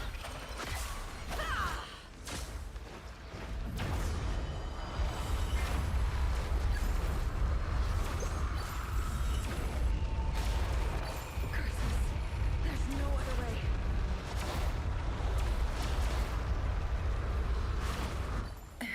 Oh, there's something special.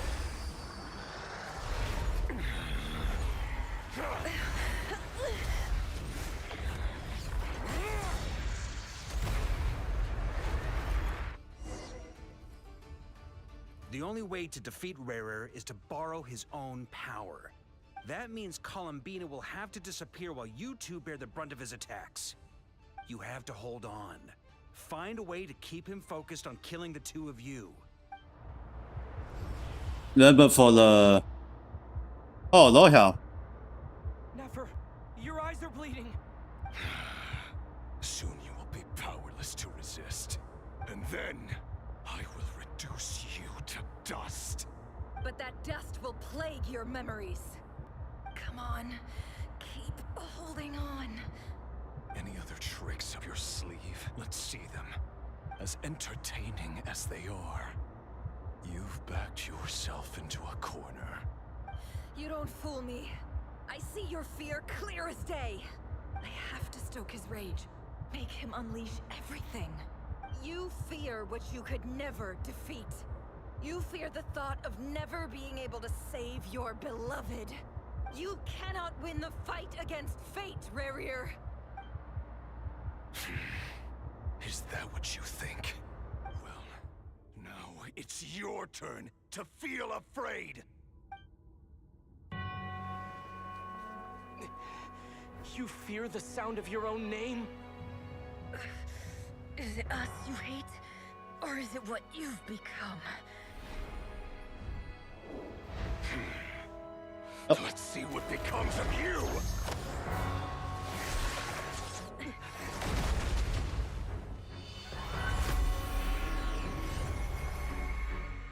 Okay, something's coming.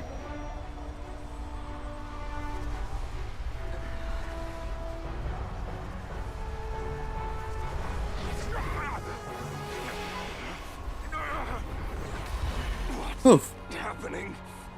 Huh. That power. I've seen it before. Albedo.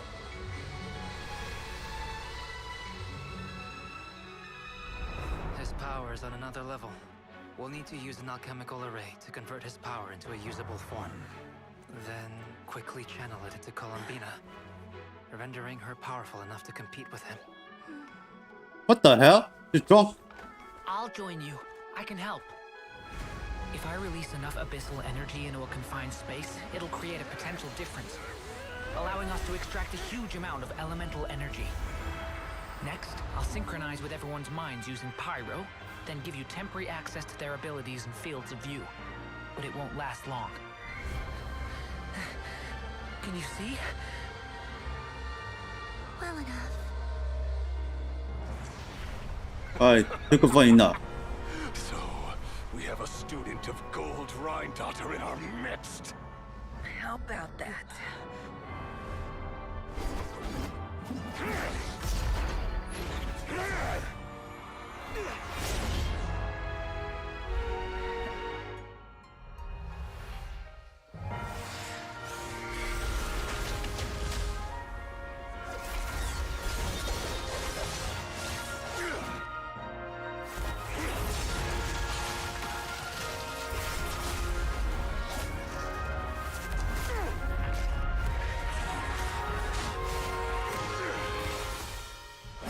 You use my own power against me? Just like how you stole Kuvaki. Look familiar?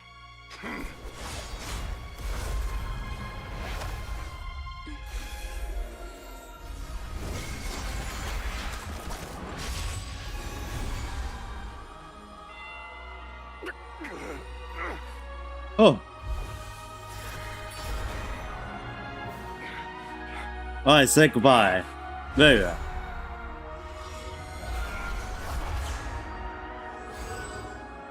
Don't you realize? You don't have the power to hold that gate open. I don't, but someone else does. Goodbye, Rerir. Damn Slash is here. Damn Cell is here. Huh. We won.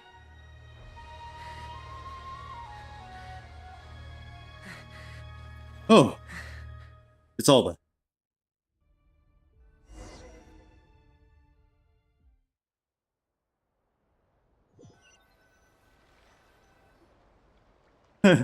Just remember Damn Slash. Nefer, how are your eyes? They're fine. Apart from the blindness, of course. It's not too late. Let me handle it.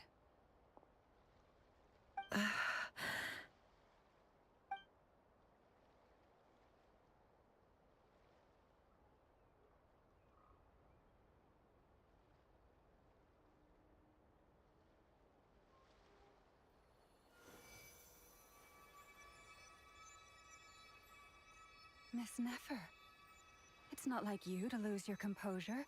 That was the most reckless thing I've ever seen you do. Reckless how? The situation was critical. Our lives were at stake. We had to do something. Even so. Okay. I guess you're right. Under the circumstances, it was a wise decision. You traded your eyes for an incredible victory. In business terms, I suppose that's a huge return on investment. I'd be hard-pressed to argue otherwise. Still, I don't like this outcome, and I don't want you to lose your sight for good. People suffer when they make sacrifices they shouldn't have to make. Whether that means faith, strength, or in this case, your ability to even see.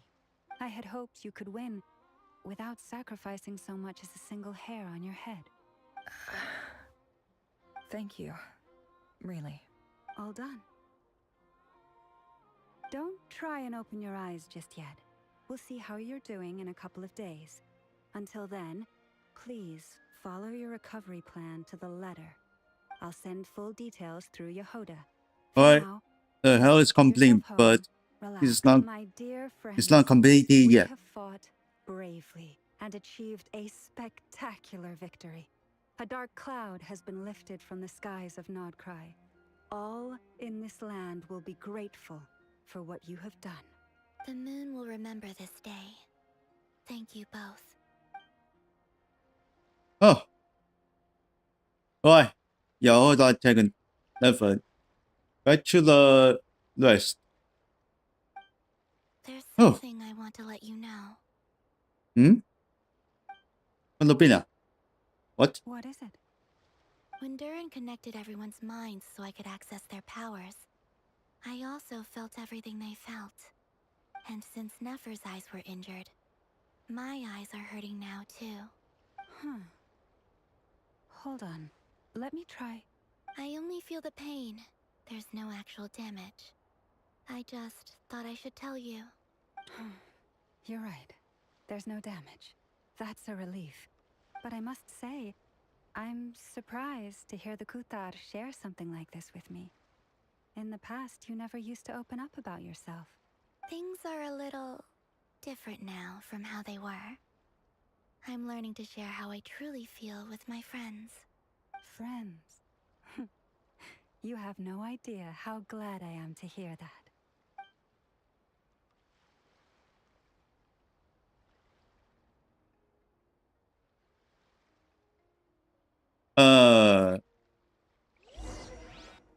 There's nothing else to say. Well, also, we are blocked to Raya. So then, go to sleep for the dream. How are you feeling? Any aches and pains? Did you sleep well? I'm doing all right, Paimon. No need to worry about me. Phew. Well, that's good. Paimon's been sitting on the edge of the bed worrying about you for ages. You slept all day and night. Poor Paimon had to eat all by her lonesome. Glad to hear you didn't starve. How was the food? Well, it wasn't the same without you there to share it. Honestly, Paimon just can't relax when you're not your usual self. She couldn't enjoy the food and settle down to sleep. Well, I'm back to normal now. Oh yeah, and Albedo swung by earlier. He said to tell you to head to the tavern when you woke up. Varker and the others are organizing a victory feast and they want to celebrate with you. He also dropped off some medical supplies, but you seem fit as a fiddle, so guess you won't be needing those. If you're feeling up to it, let's head over now. Wouldn't want to keep them waiting. Alright, looks like it's complete. Go to flagship. Alright, so then... Oh, there it is. Okay. Well. Oh, Traveler and Paimon! Perfect timing. We were literally just saying how there's no way we're holding this victory feast without you any longer, and we would have postponed it till tomorrow. How are you feeling today? Much better. Thanks. Don't worry about me. Relieved to hear it. If that changes, just let me know. Happy to check you over at any time. Yep, we're here for you. Anything you need, just let us know. Oh wait, where's Nefer? How are her eyes doing? Nefer's right over there. I'm sure she'd love to. What? So then, it's outside or the next one? It's okay? I think so. It's okay. Traveler, Paimon, are you recovering well? Much better. Thanks to the good rest. You're looking well too. Turns out that moon chanter has some real talent after all. My eyes were mostly recovered after just a couple days rest. I can actually open them again now. Yeah, but you gotta be careful. Lauma says not to strain your eyes while they're still healing. Yes, thank you. I'm well aware. Yehoda, could I borrow you for a moment? I could do with an extra pair of hands. Oh, sure. Coming. Did you hear that? I gotta go help Lauma for a second. You guys chat among yourselves. I'll grab us some drinks on the way back. Paimon, you still like them sweet? You bet. Make it extra sweet, because Paimon's earned it. Sure thing.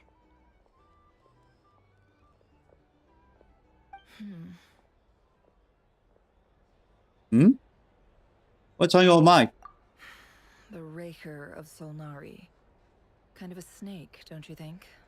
More of a wolf in my mind. No, definitely a snake.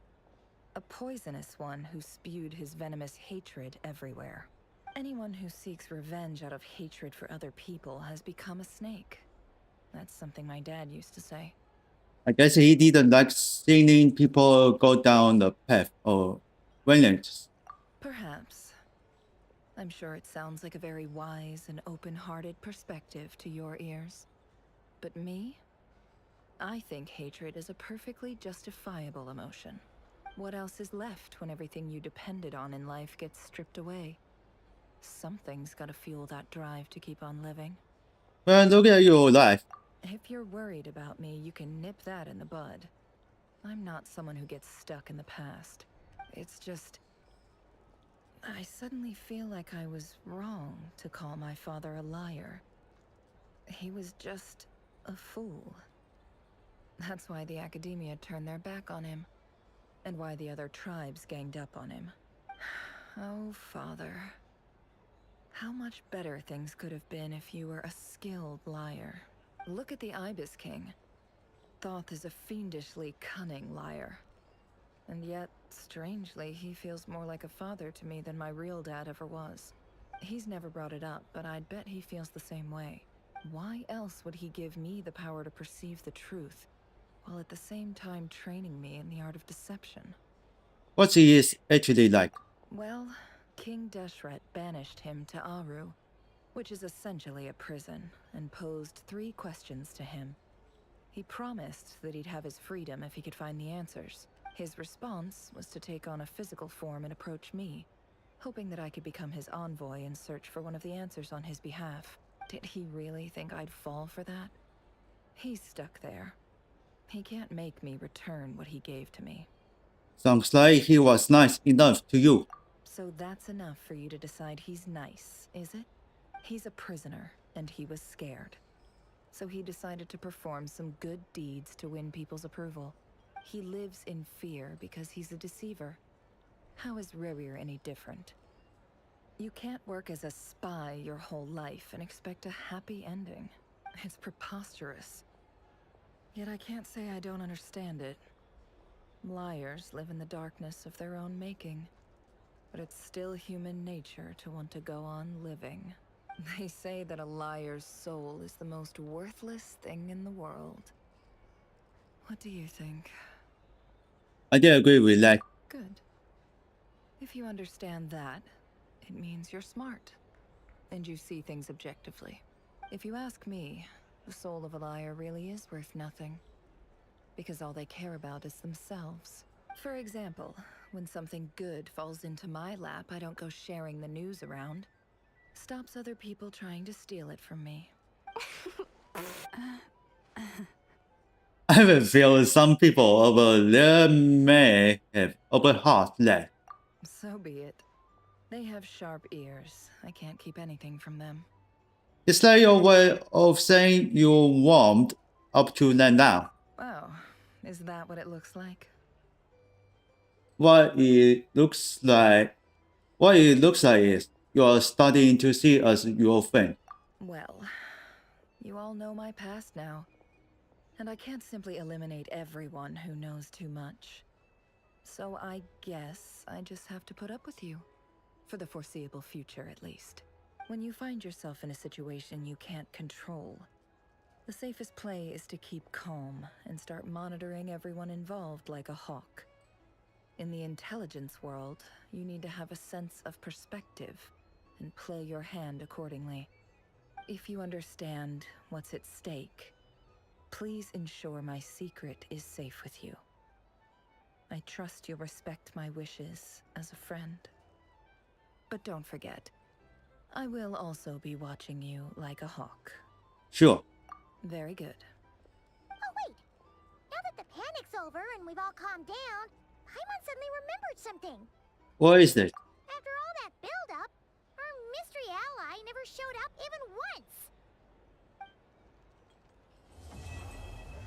Hey, now it's Ant. Wait, who's that? Huh? Am I imagining things? Who's quick with this? Damn. So, that close colleague who stayed behind with you? Don't know, don't care. I get more normal human interaction from hanging out with Bosco 2 than him. Although, now you mention it, he hasn't bothered me in a while. I wonder if... If he's disappeared without a trace, it's the biggest gift he ever gave to the world. But I somehow doubt that's what's going on. He won't lie low forever. so we'd better stay on guard.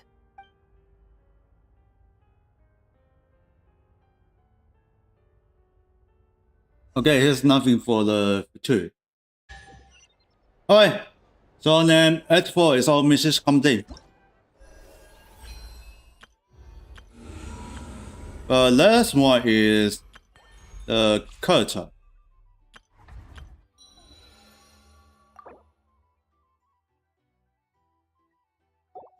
Yeah, it is over.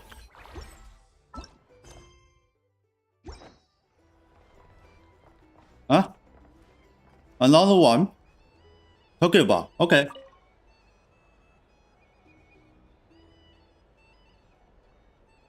Ah, Lord Sangama Bay. How lovely to see you. I must thank you for the device you provided. It was an enormous help. Would I be right in thinking that it So was then developed by there's the Academy? Pokeball. Why come and ask me when you clearly know already? I mostly came to thank you. That's more like it. A little gratitude goes a long way with Lord Sangama Bay. Play your cards right, and you might even stand a chance of becoming my long-term supplier. The chance to work with such a kind and charitable investor as yourself would be a great honor for the Curatorium. Huh? Charitable? Who said anything about charity? First time hearing about it. Let's see. The first plot of land you purchased in Nodcry, your desert interests, and... Stop! What do you think you're doing? Exposing my investment history! It's nothing to hide from. They're all perfectly legitimate investments. And some of the land you purchased was with the intent of building a sanctuary? Yes, I heard about that too. How did you... You're a curious case, Lord Sangama Bay. You don't like people finding out about your good deeds, do you? But I'm afraid no matter how hard you try to keep things under wraps, where there's a will, there's a way. You did it for Sumeru, didn't you? It was empty land that was gonna go His new otherwise. is from Sumeru. There, it might at least get some use in an emergency. Disasters are capricious things. They strike without any warning. I've lost family to a disaster before, and I don't want to lose any friends or business partners if I can help it. My elder sister used to dream of finding a sanctuary. Somewhere with plenty of food, water, and medicine. Where everyone could live happy lives. It was something I looked into, but after discussing things with the Dendro Archon, I decided on a more effective strategy. The tech people handled the tech, and Moneybags provided the Mora. It just made the most sense. It's a pity that so few people know the truth about you. Everyone says that you view everything in terms of Mora, and all you care about is growing your own wealth. So, what's the problem with that? Everyone wants to be rich. It's human nature. So yes, I love Mora, and it's nothing to be ashamed of. But surely you have dreams of your own, beyond just making Mora. You don't get it, do you? My dream is to invest in other people's dreams. And, you know, make a nice little slice for myself along the way. Just thinking about it makes me happy. That sweet, sweet sound of Mora. Thank you. For the device? And the pendant. Oh, that. I was just returning a favor. Don't worry about it. Seems like we've both been away from home for a very long time. Yeah. So long that I barely remember what my family even looked like. That would be your mother, father, and sister? Yeah, though it's been years since my sister passed away. It's not like I want to forget them, obviously, but memory can be even more ruthless than the most calculating business person. Beyond a certain point, if something isn't helping you, it just gets rid of it. My sister can't help me now. Slowly but surely, her face is fading from my mind's eye. It's become a vague impression. Not everything will fade. When loved ones pass away, the beautiful memories are the ones that last the longest. Yeah, that's true. If you ask me, that's the one silver lining in all of it. Well, that, plus, I'm sure that life is much better now than it was back then. Oh, absolutely. I have tons of Mora, a big beautiful house, business is booming, and I'm as happy as can be. You've got a lot going for you too. Boss of the Curatorium of Secrets? I'm sure there's plenty of mora to be made in that line of work. I appreciate the vote of confidence. Okay, so next one. Abydos area includes Waka. How have you been holding up? Any adverse reactions? If you start to take a turn for the worse, make sure you tell me right away. You don't need to worry about me, Grandmaster. I'm fine. I mean, I barely did anything, so... What? You're too humble, young man. You played an indispensable role in the battle for Notcry. We can't thank you enough for your support. Sometimes, when people praise you, it's because you deserve it. The best thing is to accept it calmly and with grace. It's important to learn how to respond to words of admiration. Let's do a quick demonstration. Albedo, that was an incredible feat of alchemy. The pressure was on, but you worked flawlessly at lightning speed to get the job done. Thank you. I can't take all the credit, though. Durin played a big part in forming the alchemical array. See? Did you catch that? A masterclass in how to take a compliment. Okay, yeah. I did work pretty hard to help prepare for the battle. No point denying that. Hey, you guys! Seriously, good war, everyone. You all outdid yourselves. Hey, look who's bounced back. Looking good, Traveler. Seems like you've recovered. You won't need to take any more medication. Can I get you a drink? Huh? You know how to order at a bar now? Hmm. You've sure learned a lot recently. Handling a drinks order is ridiculously simple compared to alchemy. Don't worry, I'll blend into society yet. Paimon believes it. You're clearly a fast learner, just like your brother. To be totally honest, though, Paimon didn't quite follow all the details when you first explained the plan to us. Don't worry, that's completely understandable. Unless you're a student of alchemy, it's hard to grasp the principle and how the process works. To put it in the simplest terms, we saw how our enemy stole the power of Kuvaki. And that gave us the idea of stealing his power to turn it against him. When facing an enemy you have no hope of defeating, it's best not to engage them in battle. So, instead of looking for a way to overpower him, we decided to help Columbina get strong enough to at least stand up to him in a fight. For this to work, we had to analyze his modes of attack, confirm who his main target was, and make sure that he wouldn't go beyond the range of the alchemical array. For added security, we prepared a total of 4 arrays.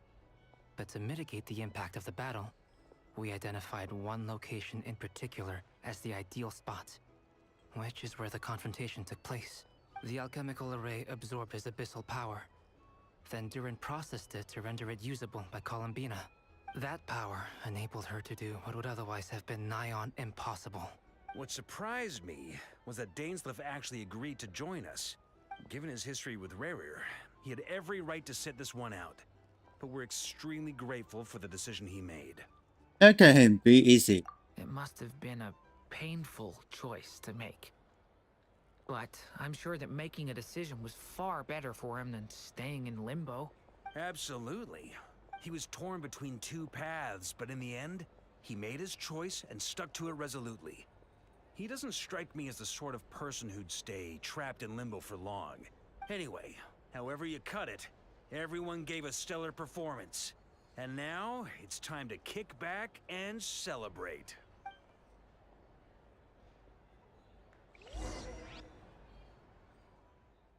Okay, all is done. Next we That's the turn. only reason you're here. Yes. I've thought a lot about it. And I've realized that you, me, and Arlecchino should be friends. I think this is very important. So I felt I had to come and tell you. Well, this is a new one. I'm so moved. I can't even hold my teacup. If that's all, you can leave now. Do you not want to be friends with me? Or is it that you prefer being co-workers? What is this, Columbina? Are you deliberately testing my patience threshold? Right now, my politeness module is active. But if you say another word, I swear I'll shut it down. If your politeness module was active, Wouldn't you say the word please at some point? Polonia, please see Lady Columbina to the door. Will you still invite me to your next tea party? What? Yes, I think you will. Bye-bye, dear Sandrone.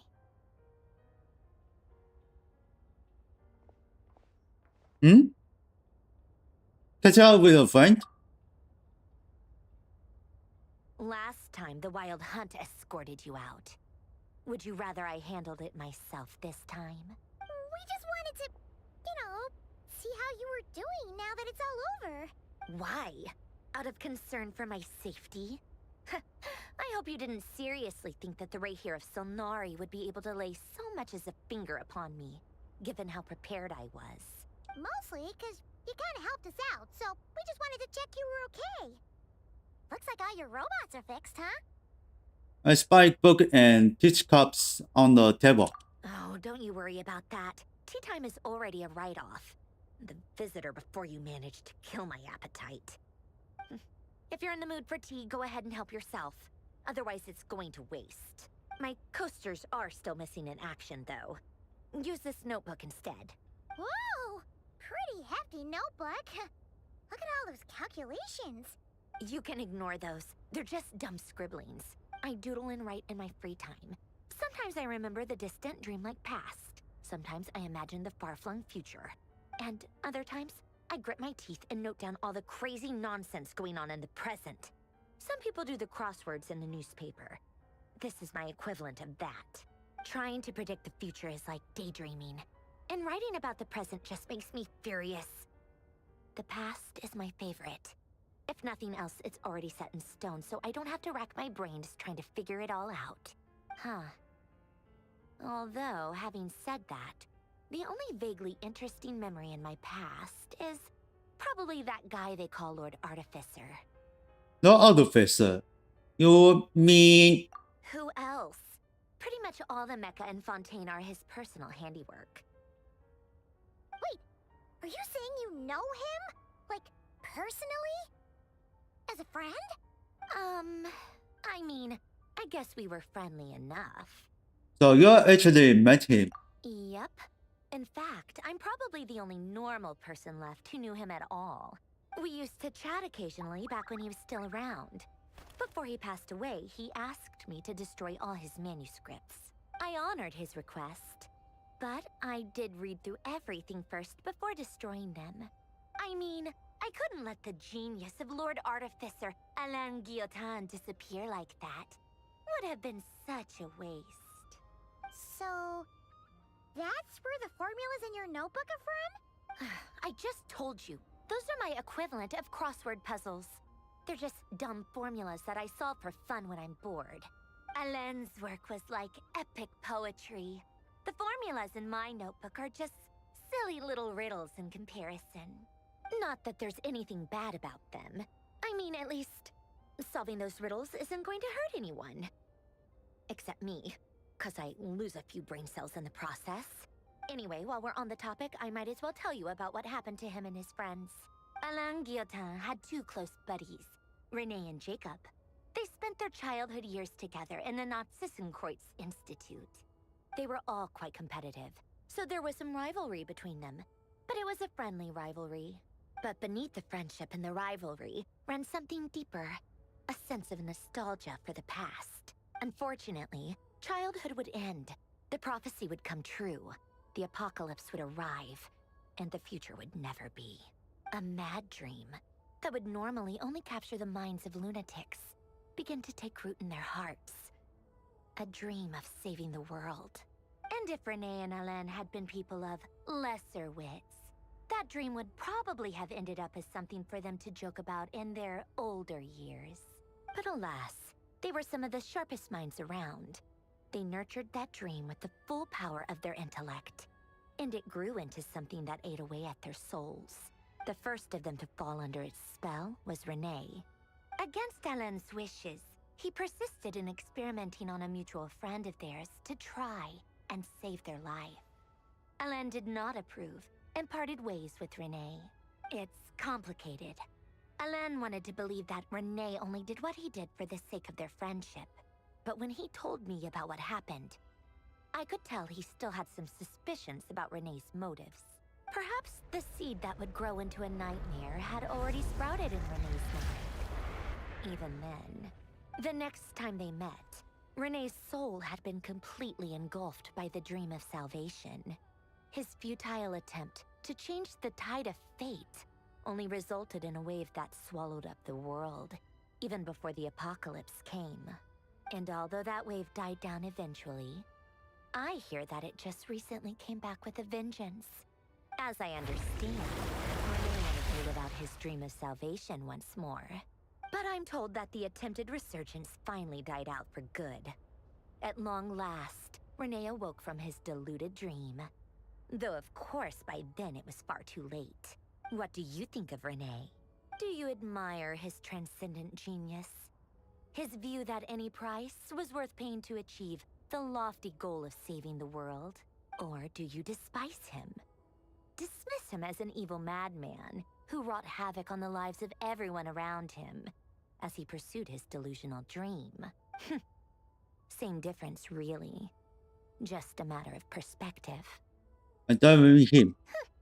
Doesn't surprise me. You share one thing in common, after all. You both want to be the savior. The only difference is, your dream came true, and his, well, he wasn't the one who made it come true. What about you? What's your take on Len?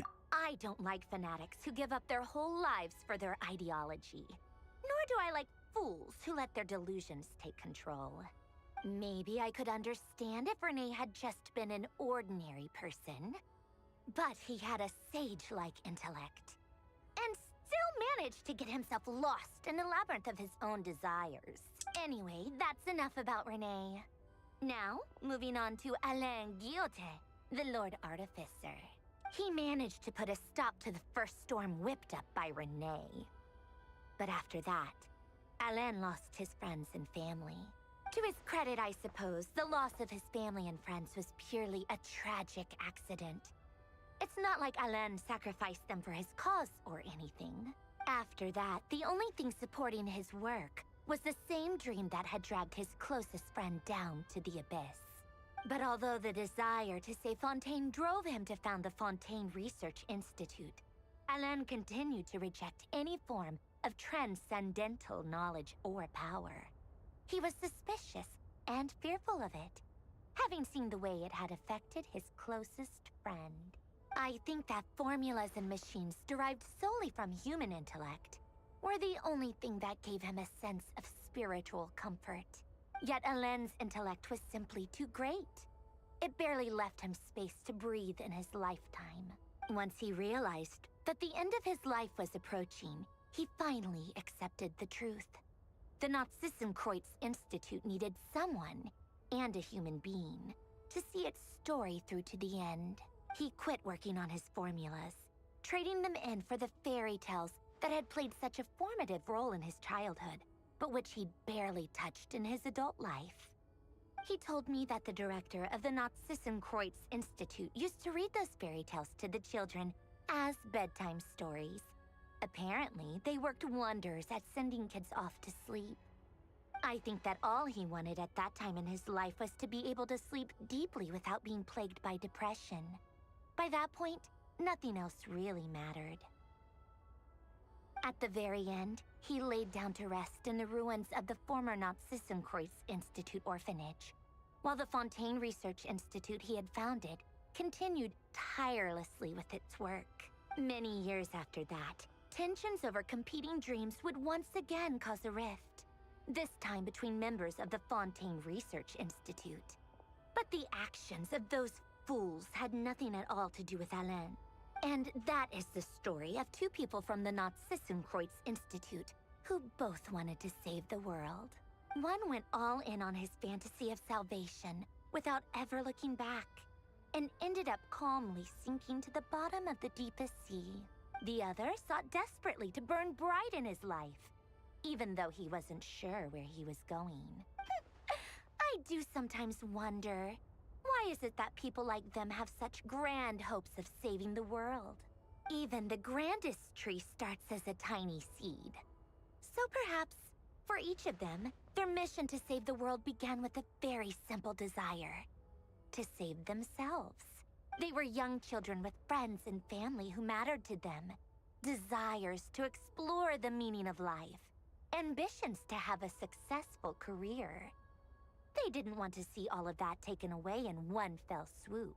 Or maybe they just wanted to find something to anchor themselves within the chaos.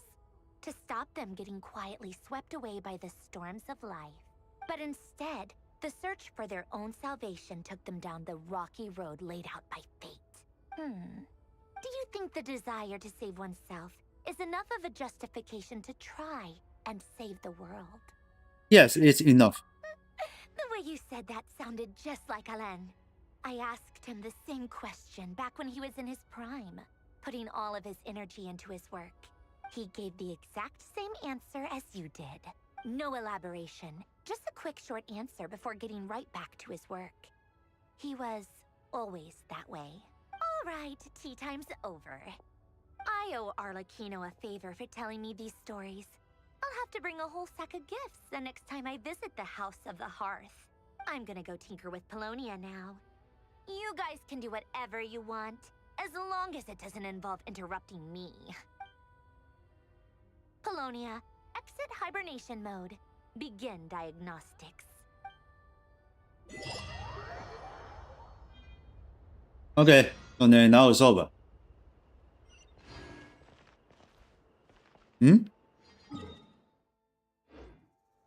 Okay, check out the event.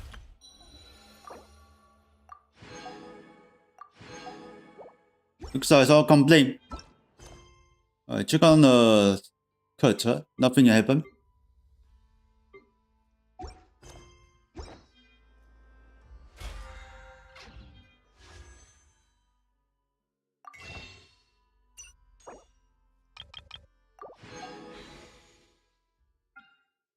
Where's the food now? Where'd you go?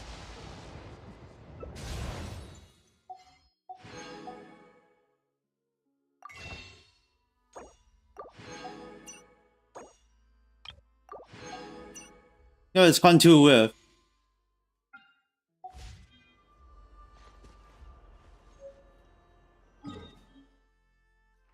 Well, and back in the tree, so yeah, this teleport weapon is not getting unlocked yet. Alright, so then let's get upstairs on the teleport waypoint. Hey, where you going? Gotcha.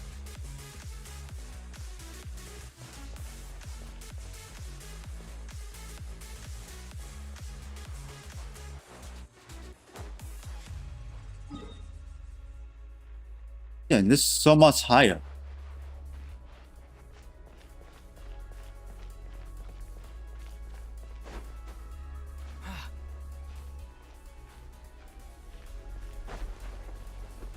Oh, I need to find out a way.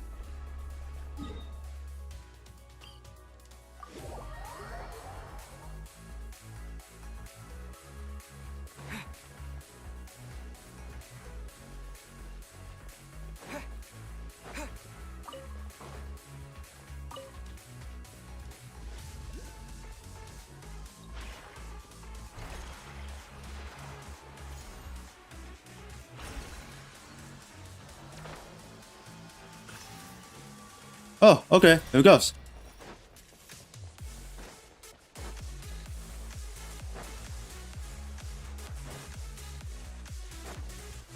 Okay, there is teleport waypoint. Okay, it failed. Let's try.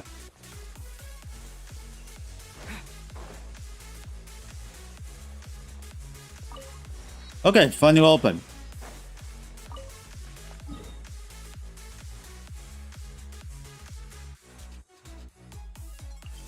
Alright, so then what does Mika doing here?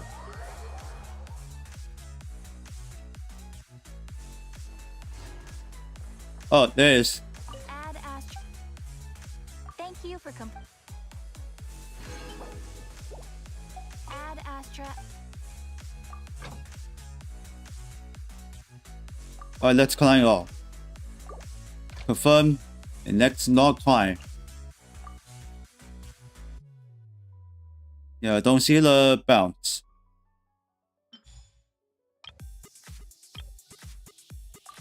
Oh, let's pick out them not useful like this. Oh, Sano, it's you. Okay, get dropped down. Not far.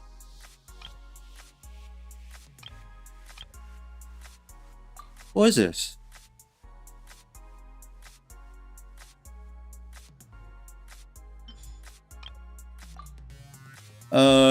She looks like a better. I lost him. I lost a better. Where'd go? Ah, now wishing come out.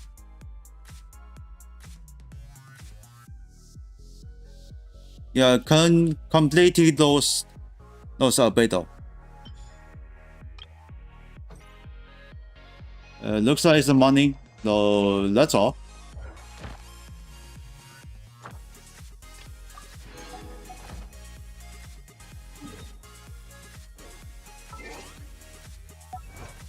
Alright, it's women.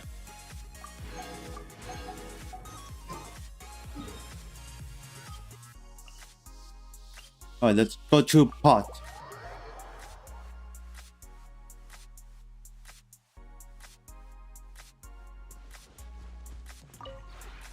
This realm is... And that's one more film event. If you ever have any questions...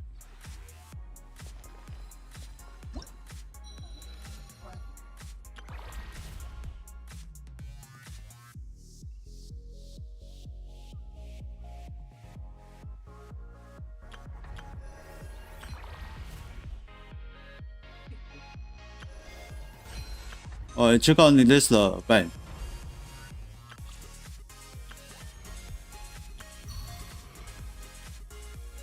Marista Wonderland. It's only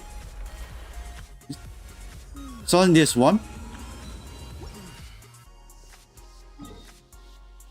Alright, and turn it back to Nokai. Hold on. But well, when I'll be the next week, and to our other big players, ETS2, cause the well, hey, update edible. What choose tonight for the update? Damn it. Well, I can see the list at 4 is end, but that's the issue is this line is not. Damn. Okay. It's perfect.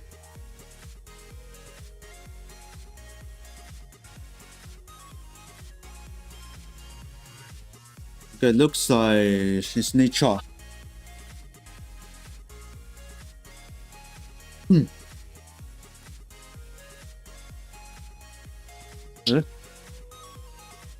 We'll stop.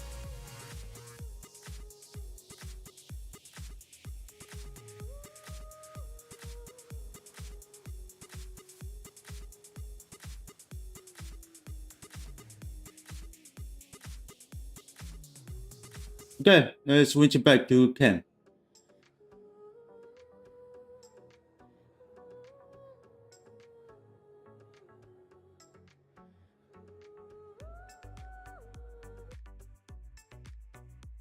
And let's say in progress.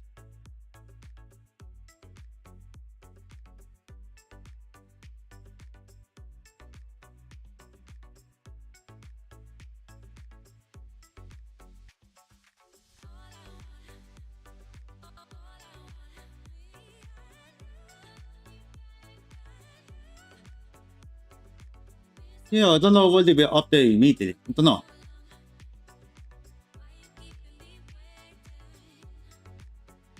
But still weird.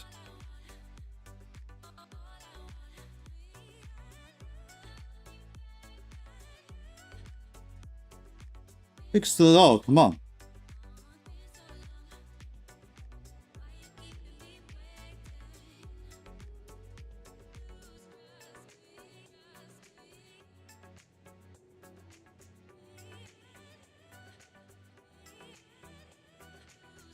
Okay, looks like it's fully.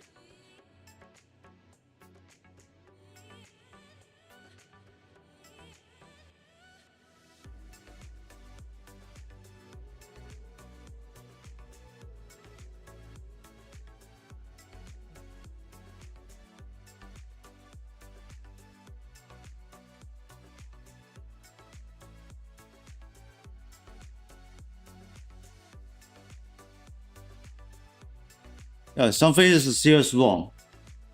想把你的 D drive.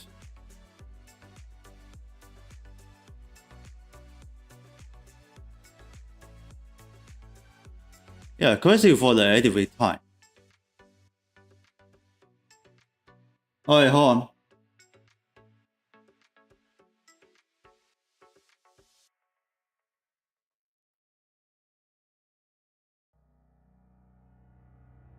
Well, forget it. Let's exit.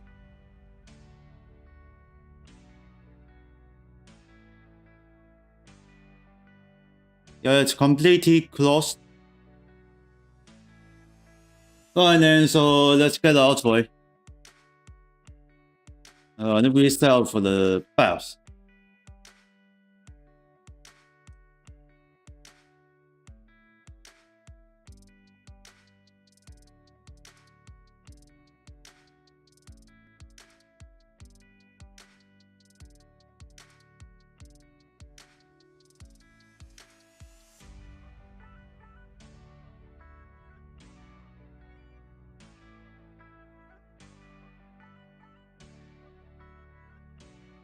Okay, so then Genshin pay for the what is that?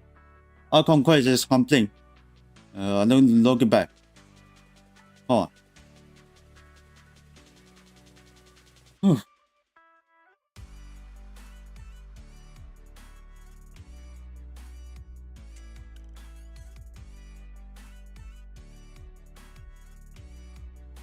Okay, I will keep going.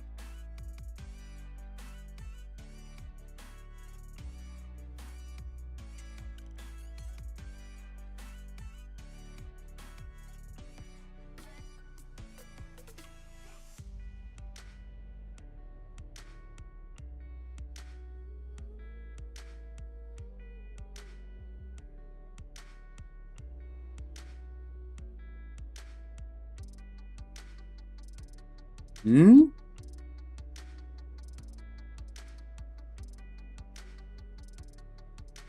Yeah, it's a serious problem.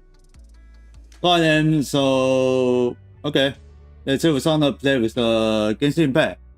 So thanks for watching. Hope you join guys. Let's please don't forget to follow, donate much. If you enjoy the spam, link in panels down below in the channel. Please give it a like, thumbs up, smash the button. Please subscribe, click the bell, and turn on notification. You won't miss an upload show with the live screen. Donate much. Super chat and super stick is not available. If you enjoy the spam, link in the description down below YouTube channel and TikTok. And then for the message for the outro. Right then, so then follow me, just click the follow. And but now I will see you in the next 12. Bye bye.